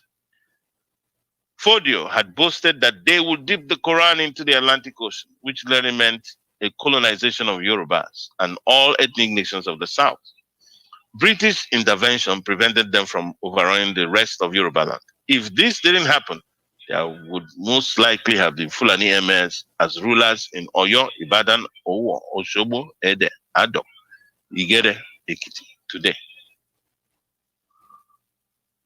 Now, there is some other information that is very close. What are the Christian Association doing about this? Christian Association is just broken. People are doing all the fighting wars of who controls what and who speaks what. And that is, like I said, it will always weaken the understanding. This is what the Secretary of the Christian Association of Nigeria has said. Instead of the Secretary General. He said that from 1980 to 2019, the Stephanos Foundation record shows a total of 1,785 attacks in 32 states of the country. This led to the death of no less than 28,878 innocent people. 28,878 innocent people. This is from 1980 to 2019. In 121 Muslim riots in 19 states. 121 Muslim riots. How many Christian riots have you heard of? This is 121 Muslim riots. Religion of peace. The deaths of 9,451 lives were occurred. The death of 9,451 lives occurred. Also, Boko Haram militant groups were responsible for 701 attacks. 701. You know, we have to understand what is going on here in so-called Nigeria. 701 attacks that claimed 12,812 lives in 15 states. 12,850 and 12 lives in 15 states. And somebody is somewhere talking about an Igbo man did this and that. So it's unbelievable. That's why you know that, we need to wake up. And some Igbo people too are not paying attention to what is going on. Again, 963 attacks from Fulani militants. 963. Not 1, not 2, not 10, not 20, not 30, not 50. Not 963. From Fulani militant groups. This Boko Haram is doing his own Fulani. Now, because the records of these attacks are being taken to. Again, 963 attacks from Fulani militant groups in 32 states were recorded for 6,615 deaths. 32 states. Nigeria is made up of 36 states. So that's -4. That's the whole place now, isn't it? But after this is happening, and the Fulani Mietiala person is here announcing that they will set up vigilante nationwide. I'm telling you. So when I say they were troublesome, I wasn't just talking. You see? Again, 963 attacks from Fulani militant groups in 32 states were responsible for 6,615 deaths. And up till today, no one has been brought to book. Not one person. Not one person. That's why we don't want to be politically correct. And we can't afford to politically, because that's lying. It will put more lives in danger. Instead, it is those who cried out that we are subjected to state harassment. That's why I say Fulani has hijacked the government. You people go to elections. What do you think will happen in election? They are the ones who are there as INEC. They will rig an election, just call the result, tell you to go to court. You continue to recycle that thing, that process. It's going nowhere. You can't find justice in the courts. They have taken over the courts. They simply hijacked the government. That's what happened. That's what Arabs do. They hijack things. They hijack it. They come into your society, want to hijack it. That's what they're doing in Europe now. And everywhere they go. The same thing. Hijack the place. Make it Islamic. If you talk, they say, yo, if you punish them, they say, oh, you're harassing me. You're doing, why are you doing this to me? This, that. Next is this fight. These people are unbelievably unreasonable, but that is from their ideology. It is this Islamic ideology in their mind that makes them behave that way. They cannot reason properly anymore. But who is doing that in Islamic societies? I ask some of you who still think you can give them excuses, because that is what we do best. Excuse, we make excuses for them. Where in Islamic society do you see Christians fighting and killing and doing all sorts of things, carving out an area, trying to enforce a law we call Christian law? You must believe in this law or we will do this to you. You can't do, rape, burning, graffiti, all kinds of things. Where do you see Christians doing it? Not to talk about where in Islamic society. No, you can't even breathe in their society. Talking about, and we make all these comparisons so that we can understand what's going on. And up till today, no one has been brought to book with all these killings. Instead, it's those who cried out that were subjected to state harassment. A few suspects arrested were later freed to continue with their atrocities. What do we see today? We see Boko Haram being arrested, and then they say, oh, they are repentant Boko Haram. They release them and put them in, induct them into the Nigerian military. The Nigerian military has been Boko Haramized anyway. It is all Boko Haram, terrorists in Nigerian military now. That's where you go to, they will sabotage you. That's what will happen. So for those of you who are still thinking of Nigeria as one, because that's the point we are making here. How do you make this country work like this, with these people, this way they are? Can you live with them in one country? You know the answer to that. It was the federal government that was justifying the killings of the citizens by accusing some governors of making laws against open grazing. Can you imagine that? They violate the law and accuse you of violating them. Is it not how criminals behave? They claim that the killings were not genocide against Christians, but farmers had us clash. You see that? He said, in the light of the current development and the circumstantial facts surrounding the prevailing upsurge of attacks against the church, it will be difficult for us to believe that the federal government under the present administration is not colluding with the insurgents to exterminate Christians in Nigeria, bearing in mind the very questionable leadership of the security sector that has been skewed towards a religion and region. Samson Ayokunle, President, Christian Association of Nigeria, speaking at the World Press Conference on Thursday, January 23rd, 2020 at the National Christian Center, Abuja, Nigeria. We have suicide bombing every now and then. So let's get some more contribution from our dear brother Chuksi Kediwe. If it's there, Brother Chooks, you make your contribution. If not, I'll come back to you. I'll go to Sister Jomeme to give us her opinion as Fulani continues to wreak havoc across the land. Okay, while we try to be connected to them, I would like to read something more because we will be closing in a few minutes here. I want to announce to us that there's an executive order on advancing international religious freedom from Donald Trump, and it was issued in June the 2nd, 2020, and we thank God for that. This executive order is very critical to the survival of our people. Here it says that religious freedom, there are some excerpts I want to read to us. It says, by the authority vested on me as President of the United States, by the Constitution and the laws of the United States of America, it is hereby ordered as follows. Religious freedom, America's first freedom, is a moral and national security imperative. Religious freedom for all people worldwide is a foreign policy priority of the United States, and the United States will respect and vigorously promote this freedom.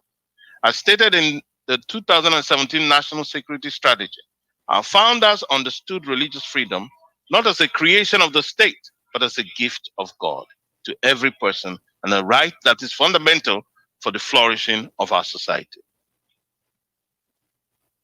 I mean, you all heard that. Do you think you have religious freedom if Fulani overruns your land? If Al-Qaeda and ISIS overruns your land? Do you think you have religious freedom? Talks about religious communities and organizations and other institutions of civil society are vital partners in United States government efforts to advance religious freedom around the world. It is the policy of the United States to engage robustly and continually with civil society organizations, including those in foreign countries, to inform United States government policies, programs, and activities related to international religious freedom. Prioritization of international religious freedom. Within 180 days of the date of this order, the Secretary of State shall, in consultation with the Administrator of the United States Agency for International Development, USAID, develop a plan to prioritize international religious freedom in the planning and implementation of United States foreign policy and in the foreign assistance programs of the Department of State and USAID, USAID. So these are the beginning parts of this. You can always check it in the net and read the rest of it. So we are grateful to President uh, Donald Trump for and the Republican Party who works to ensure that this religious freedom, no matter what you think about Donald Trump, this is the only government that was able to stand up for religious freedom in this way. With the Democrats, what you hear is my Muslim and gay friends all the time, so that they keep violating the values of other people by acting like they have to force it down the throat of anybody. Nobody tells you to hate somebody else in terms of, oh, you're a Muslim, so you hate you. It is what you believe in that I hate, frankly, not you. But, or this thing, or you're gay. But you don't then force that on other people's throats too. That's what they're saying. They're not saying that nobody forces you to, but you can't then force it under their throats just because they don't believe in it. So we don't support people just, you get out and molest somebody because he's a Muslim or because he's gay. No, you don't do that. No, and it's not a recommendation of Christ as for Christians or any, in any civilized society. You don't do that, But then you reserve your right to also practice your own Christianity. That doesn't mean we should shut up about our Christian. No, give me a break. That means that Christians will be persecuted. There are churches, 1,300 churches over the past 2 decades in Nigeria, burnt, killed. Christians are the most killed group in the world, but you don't see it being mentioned as Christians in the news. But you hear about Rohingya in, I think, Indonesia or somewhere, or southern China, the Rohingya Muslims. Why are we not hearing about Christians that have been killed? When there is an explosion somewhere, people like the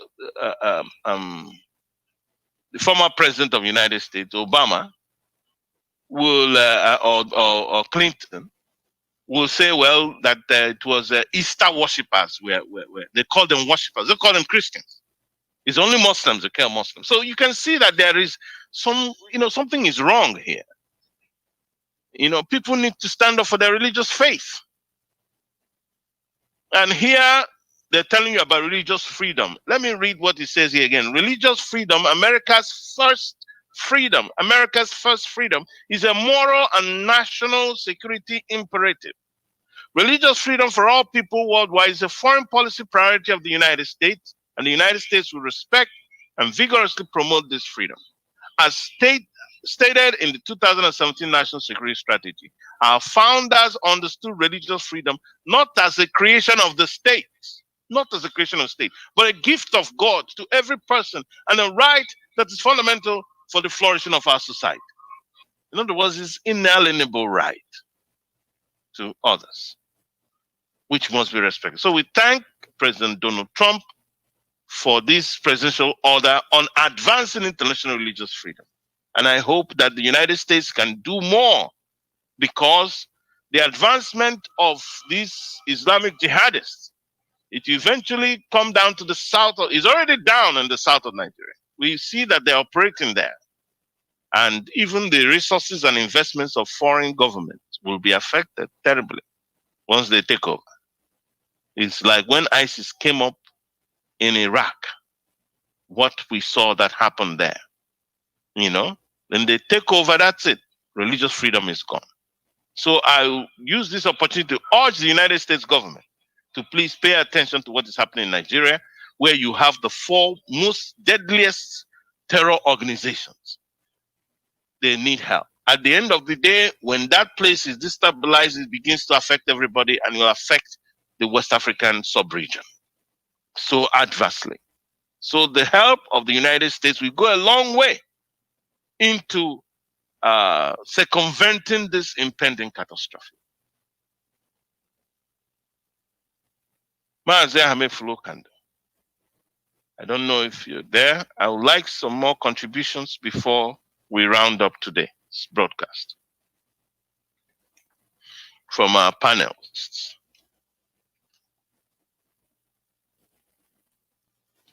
Regarding the advancement of Islam and the challenge that we have. that is facing our people? Yeah, the advancement of Muslims down south is something that is a fight, really, that cannot and should not be done by a set of people. This is why our information should go far and wide and let people understand. You see, people have joined the Muslim religion in the past because they were not provided the real information.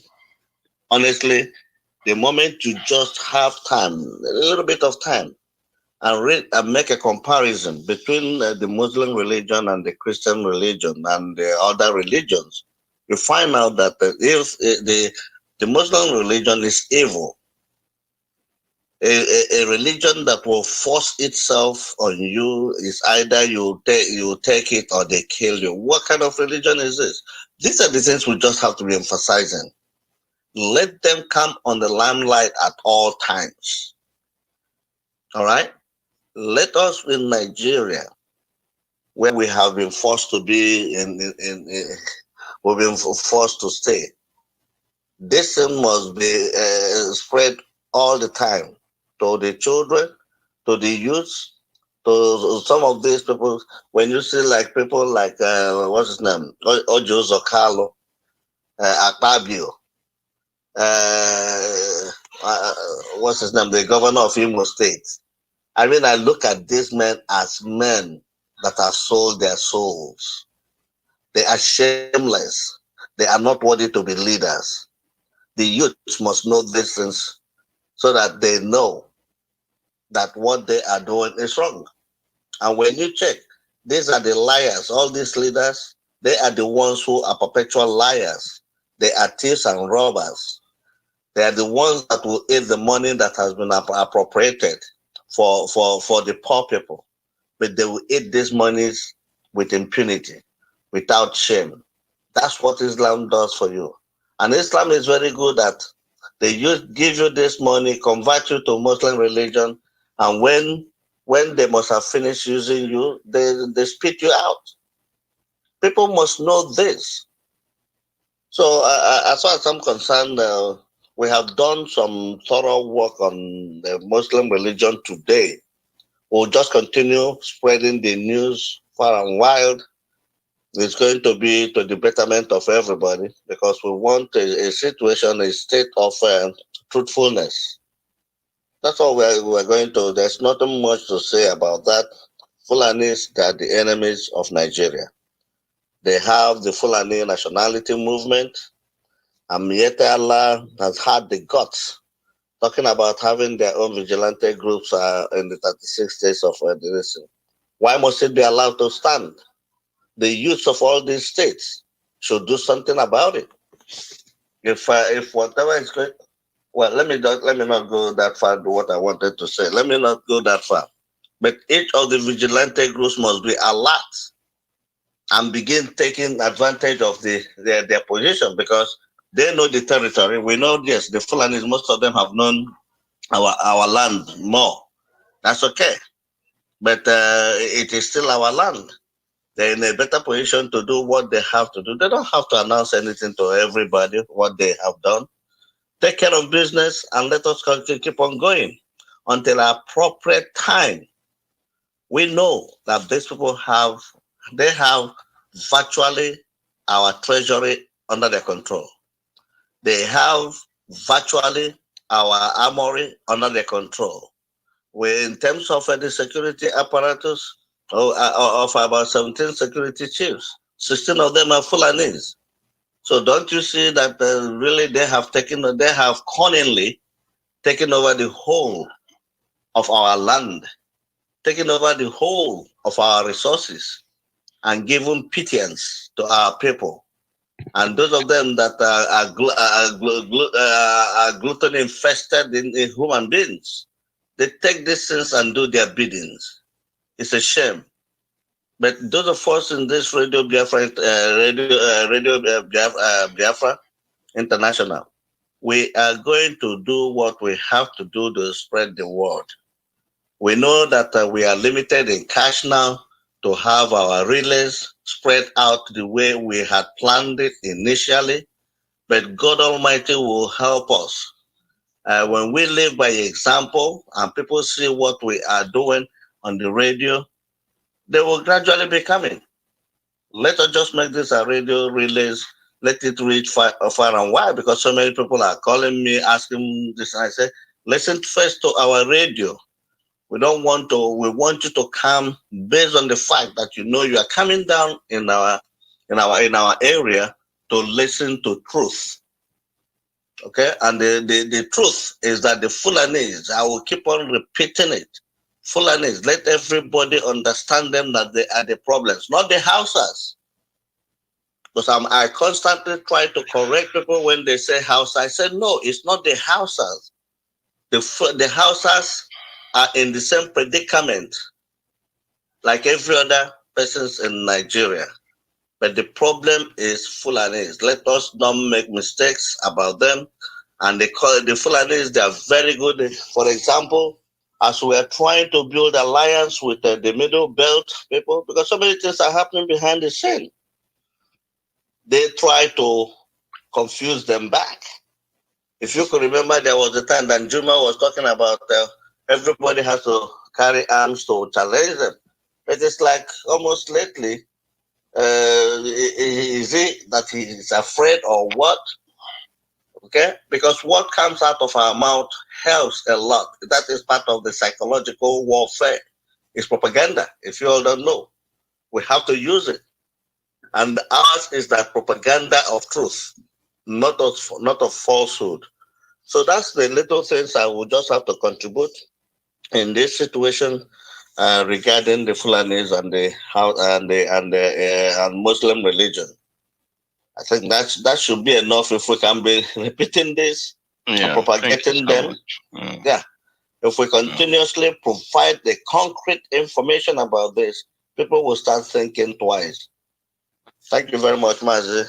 Thank you so much, Mazi Hamid, for your remarks. We'll take it as a closing remark. And I'll ask Mazi Chukwusikediwe if he's there. And our sisters Yomeme to give their closing remarks as well. Thank you for those closing remarks. We will okay, we will be closed. Okay, yeah, you have yes. sisters was so low I couldn't access you. Sorry about that. It's not your fault. Thank you for today's wonderful program of educating our people, the Biafran people, and those that love freedom and justice and fairness and equity. We are in a war. Maybe you all don't know it, but it's already there. I mean, our people are being slaughtered at their home, in their villages, in Biafra land. So it's not the news anymore. This is not like it's in the north. It's right now on our doorstep. And for those of you that are hearing what we're saying, it's past time to get up and start doing something positive that will keep these people away for good. We don't want to end up being like the way Turkey is. We need to take care of this like now and take care of it so they never even dream of coming back. I know what we are facing, our challenges is complex because they are using some of the useless stooges they put in government, the ones that they have bought with money, doing things that is against our God, the God of Abraham, Jacob, and Isaac, that we have been in, thought and what we've been living by until they showed up. So in order for us to get to where we need to get, we need to work together, and we need to change our way of doing things 180 degrees. And the reason I say 180 degrees is if you change 365 or 360, then you facing where you were. But this now you need to turn around and go the other way. And how do we do that? We do that by having a mindset that we're going to do the right thing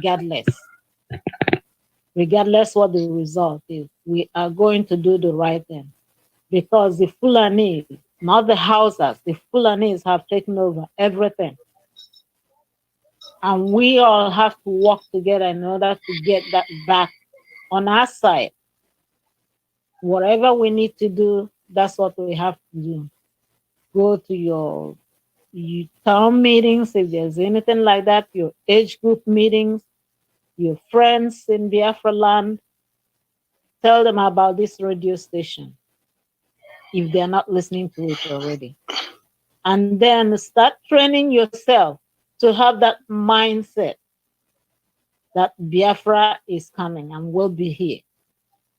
Because we cannot, keep doing the same thing expecting a different result. We need to educate ourselves about what is going on. And if you don't know, the information is at the tip of your hands, because this is information age. And for those of you that fight on Facebook, you're fighting each other, stop it. It's not helping us and it's not doing us any good. We need to lift each other up. No one person knows it all, and no one person or no one group can get Biafra. That's why we all need to work together. No one group and no one leader can get Biafra. We all need to work together as a group of people and focus on the single purpose of restoring Biafra as a sovereign nation. It's a tall order, but we can do it. God has endowed us that when we focus and put our mind to it, the rest is history. We will make it happen.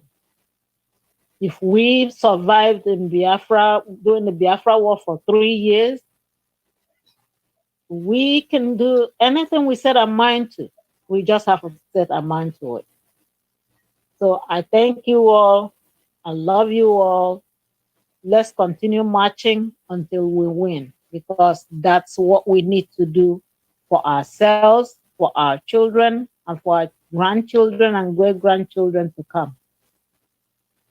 So let us keep the torch burning, keep the light burning until we get to where it's burning all over the place in Biafra land. I thank you all. Have a blessed evening, a blessed afternoon, a blessed weekend, and may God continue to protect you all, provide for you all, and give you peace. In Jesus' name. Amen. Thank you so much. Thank you so much, our wonderful sister, for that closing remarks. Thank you so much. We appreciate you. Our sister Ozememe has been a wonderful encouragement to most of us. As you hear her voice, you will know without any doubt. We need people who are dedicated to our freedom in this manner. People, she's a Christian, she believes in Yeshua HaMashiach, Jesus Christ, and bold about her faith. And this is our belief that is being threatened, that the Islamic jihadists are threatening to take away. And we say, God forbid, that will not happen. We can't just give up our beliefs just like that. I'm going to see if we have a connection with Mazi Chuksi Kerigwe to give his closing remarks before we close up. Because it is important that these things are spoken of and we listen to them. It helps us. We've talked about organization. Organize, organize, organize. You've heard it. Organize. Don't just sit somewhere and do nothing. That is a recipe for disaster. But organize. Join the organizations. Join one. Go there, listen, talk about what is going on back home. You can join us. We want you to join us. BRM. Go to the site and check it out. Join us and make contributions however you want. Do so, but don't do nothing. I keep emphasizing about joining because it's by joining groups that you become organized. We become organized as a people. Your town unions are there. Speak about these issues. Ask them, what are you doing regarding the insecurity, threats, the menace that is back home, and then figure out ways of what you can do. It is important that we start now. There are so many issues that people are discussing in different forums, different places now, all over the world, regarding our insecurity. So join so that you're not left out. When you are joined, is a plus to the struggle, and keep those around you focused on Biafra, on the issue of our security as a people, not to divert and begin to divert energies into things and time and resources into things that don't necessarily are not priority. Because here we're talking about priority. And the priority now is our security as a people. Biafra is a priority now. And because that Biafra is where we can be secure. That's it. Can be secure in Nigeria. And those who are begging the Fulani to change, to lose their advantages of what they have already done. Like now they have their people in the judiciary everywhere controlling everything. And then you want them to just give it up. They will not. They are not like that. If it has to be news to some of us, let it be news. They will not. So you're talking about Igbo presidency of 2023. Like once you have Igbo president there, if they go and pick one Igbo president, you go there and stay for 4 years, even if he stays for 8 years, and the problem is still there, and they will use him to be conquering you the more. That's what is happening, and that is their strategy in all this thing. So you need to remove the problem from the root. That is why we advocate Biafra. You remove the problem from the root. People should stop thinking that Nigeria is a place where they can actually stay freely. Other peoples of Nigeria, it is also, the onus is on them to do something. Look, that oil, we can share it. We can share the oil. In fact, now when we share the oil, then you will see development in your place. But minus the Fulanese who are doing this, causing all this trouble for you. Stop supporting them. Because you support them, that's a problem. We can be Biafra and still, be affiliated to other groups. There is no doubt about that. We have to, because they are their neighbors, one way or the other. It's just having Biafra doesn't cut it. We can't have Biafra and then next in the north, Christians are being massacred and all the rest. No. It's not that you benefit. You have allies. I'm telling you. That oil, we are not, you can share it out. We should share it out and share it out equitably. Not Fulani people who take over the government, steal the oil, dump the money in billions in their different bank accounts, use it to buy weapons and continue to kill people everywhere. That's all they do. So there's nothing good about the Fulani people, as we have seen. So forget it. The people who have developed such an evil culture and have maintained it over centuries, they're not going to just leave it like that, just because you want. Now that they have an advantage, they're talking about conquest. So they're looking at, what is the next stage of the conquest? And you're talking about 2023 presidency, this, that. And, all these things you're saying doesn't mean anything to them, not one. So keep strong and keep listening to Radio Biafra and keep in touch with what is happening. And remember to always look up to the God of Israel, who is our God, for help.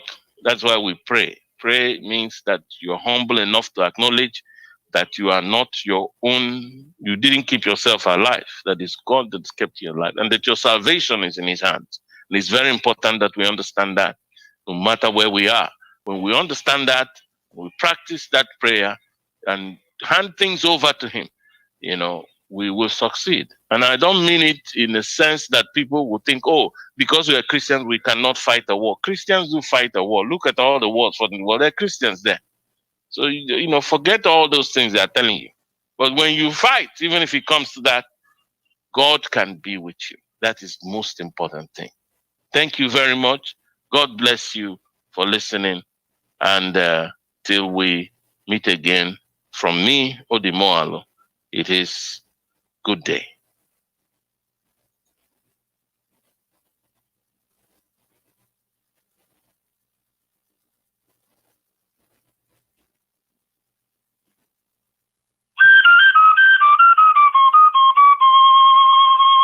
Radio Biafra International, empowering the people.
I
Rising sun,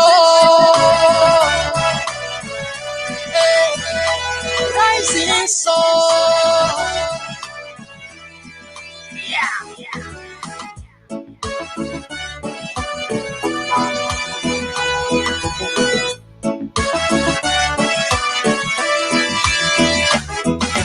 Biafra is the only hope of Africa. Biafra is the only hope of Africa. Believe it or leave it, Biafra is the only hope of Africa. We've been crying, the world claim not to hear. And we've been lamenting, the world claim not to hear. Our tears flow, the world claim not to see. And our blood flow, the world claim not to see. This is a crime, oh no, against humanity. Oh no, yeah, this is a crime.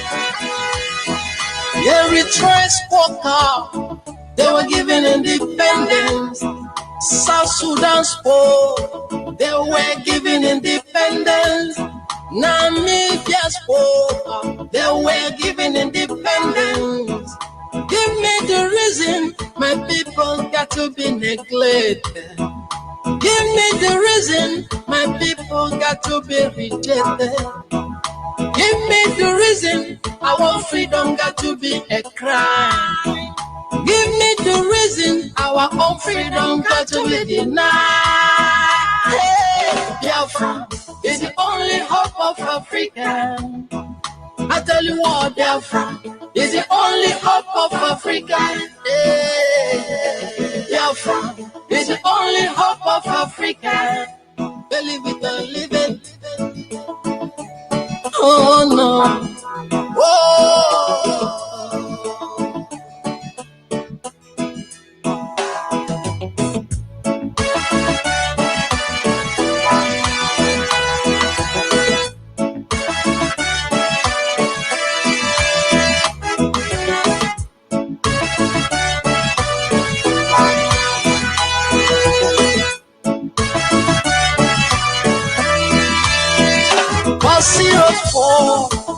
That was physical battle, and we're betrayed by the people them trust. Today zeros are fighting. This is a spiritual battle. Let us unite and give Biafra a meaning. If we don't take time, we got to remain in this life. No freedom of speech, no freedom of expression, no freedom of worship, no freedom of religion. Justice denied. Oh, of my own very people. Hey. Justice denied. Hey. On the rising sun. Hey. Justice denied. Oh, my freedom fighter. Yeah. What is so bad? My people wanna be liberated. What is so bad? My people wanna be independent. What is so bad? My people wanna be alone. This is the time we will make it known to the world. Hey, Biafra is the only hope of Africa. Biafra is the only hope of Africa.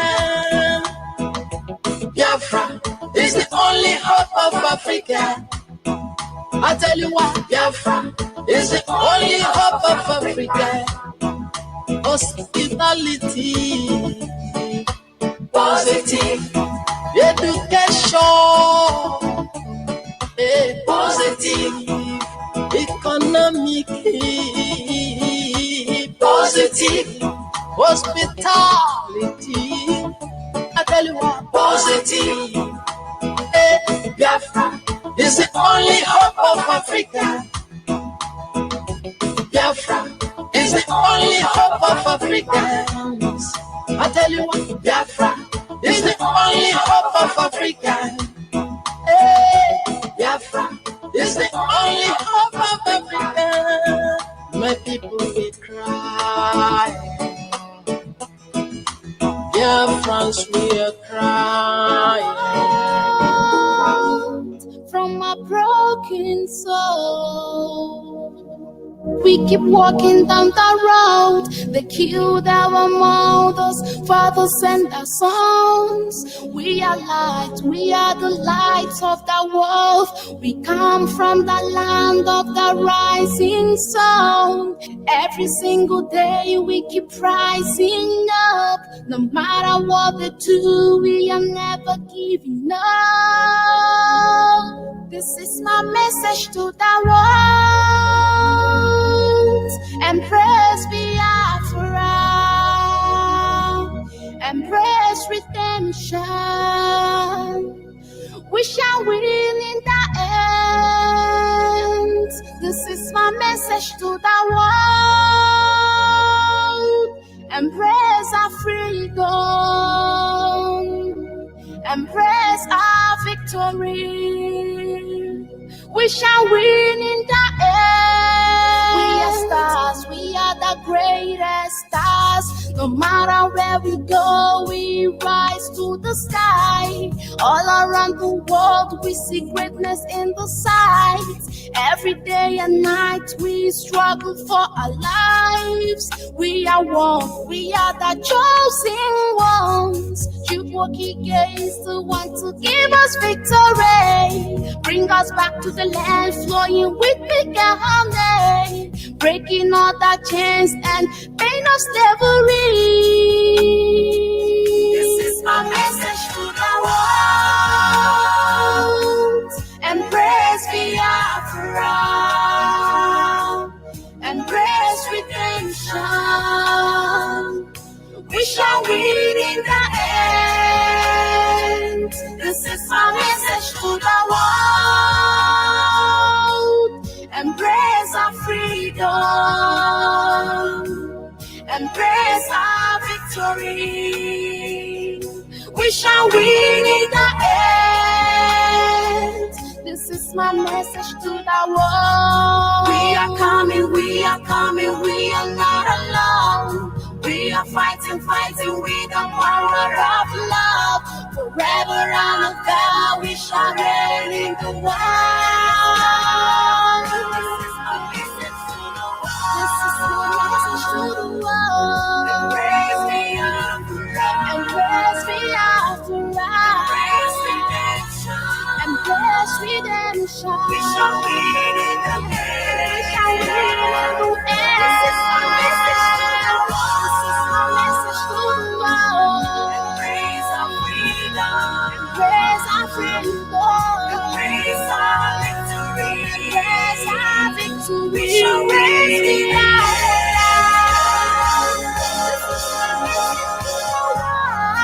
We are coming, we are coming, we are not alone. We are fighting, fighting with the power of love. Forever and ever we shall reign in the world.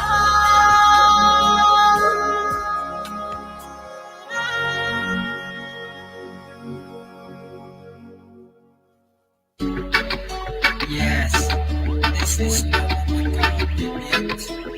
All we want is Biafra people. All we want is Biafra. All we want is freedom. All we want is Biafra. All we want is freedom. Oh Lord, my God. Oh Lord, my God. We need our freedom. We need our peace to reign. We need our freedom. We need some peace to reign. Killing and fighting everywhere. We need some peace to reign. Zombies everywhere. Brothers do not know his brothers anymore. Let us keep our hands together as one. Peace to reign. Oh Lord, my God. All we want is Biafra. All we want is freedom. All we want is Biafra. Let them make a beat. I am here calling you, oh Lord, praying to you, singing to you, oh Yahushua, because they made us slaves in our own land. I can remember once upon a time in the Bible where the Israelites used songs and praises to lead on the wall of Jericho. This is the kind of miracle we need for our freedom. We know you can answer us as you answer Israelite the days of their slavery. They might shoot us, they might kill us. Bloodshed everywhere. Give us Biafra, give us freedom. Oh Lord, Yahushua, I call upon you. My God. Oh Lord, my God. All we want is Biafra. All we want is freedom. All we want is Biafra. All we want is freedom.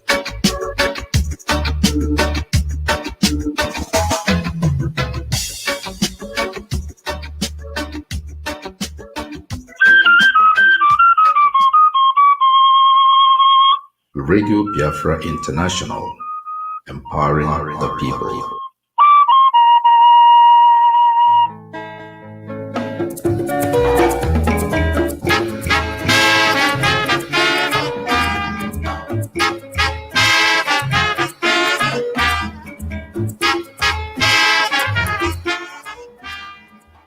Radio Biafra is proud to launch its new mobile app. This app makes it easier for listeners to access live and repeat broadcasts at any given time. The app is available on Android and Apple stores and is free to install, so just search for Radio Biafra into all one word to get the app on your device. Radio Biafra International broadcasts are always anchored on well-researched information and not based on personalities, frivolities, and foul languages. The main objective of Radio Biafra International is to empower Biafrans and give them knowledge through professionally delivered information, education, and enlightenment towards the ultimate goal of restoration of the nation of Biafra.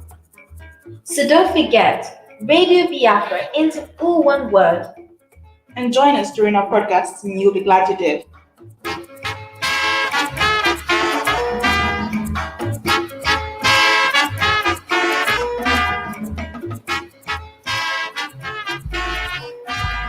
Truer words were never spoken. The less you associate with some people, the more your life will improve. Anytime you tolerate mediocrity in others, it increases your mediocrity. An important attribute in successful people is their impatience with negative thinking and negative acting people. As you grow, your associates will change. Some of your friends will not want you to go on. They will want you to stay where they are. Friends that don't help you climb will want you to crawl. Your friends will stretch your vision or choke your dream. Those that don't increase you will eventually decrease you. Consider this. Never receive counsel from unproductive people. Never discuss your problems with someone incapable of contributing to the solution, because those who never succeed themselves are always first to tell you how. Not everyone has a right to speak into your life. You are certain to get the worst of the bargain when you exchange ideas with the wrong person. Don't follow anyone who's not going anywhere. With some people, you spend an evening. With others, you invest it. Be careful where you stop to inquire for directions along the road of life. Wise is the person who fortifies his life with the right friendships. If you run with wolves, you will learn how to howl. But if you associate with eagles, you will learn how to soar to great heights. A mirror reflects a man's face, but what he is really like is shown by the kind of friends he chooses. The simple but true fact of life is that you become like those with whom you closely associate, for the good and the bad. Note, be not mistaken. This is applicable to family as well as friends. Yes, do love, appreciate, and be thankful for your family, for they will always be your family, no matter what. Just know that they are human first, and though they are family to you, they may be a friend to someone else and will fit somewhere in the criteria above. In prosperity, our friends know us. In adversity, we know our friends. Never make someone a priority when you are only an option for them. If you are going to achieve excellence in big things, you develop the habit in little matters. Excellence is not an exception. It is a prevailing attitude.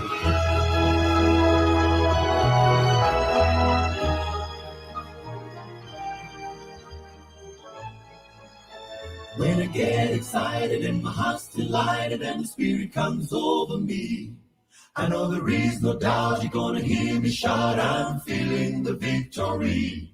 And if it bothers you that what I say is true, you better cancel your plans for heaven, 'cause I'll be there, shouting everywhere my sins have been forgiven. I'm gonna shout all over heaven, what a day it's gonna be. Gonna sing, oh, sing the bass. We'll sing the harmony. Our fans walk down in the streets of gold, in the golden avenue, and clap my hands and praise the Lord and shout all over heaven. I'm gonna shout all over heaven, what a day it's gonna be. Gonna sing, oh, sing the bass. We'll sing the harmony. Our fans walk down in the streets of gold, in the golden avenue, and clap my hands and praise the Lord and shout all over heaven.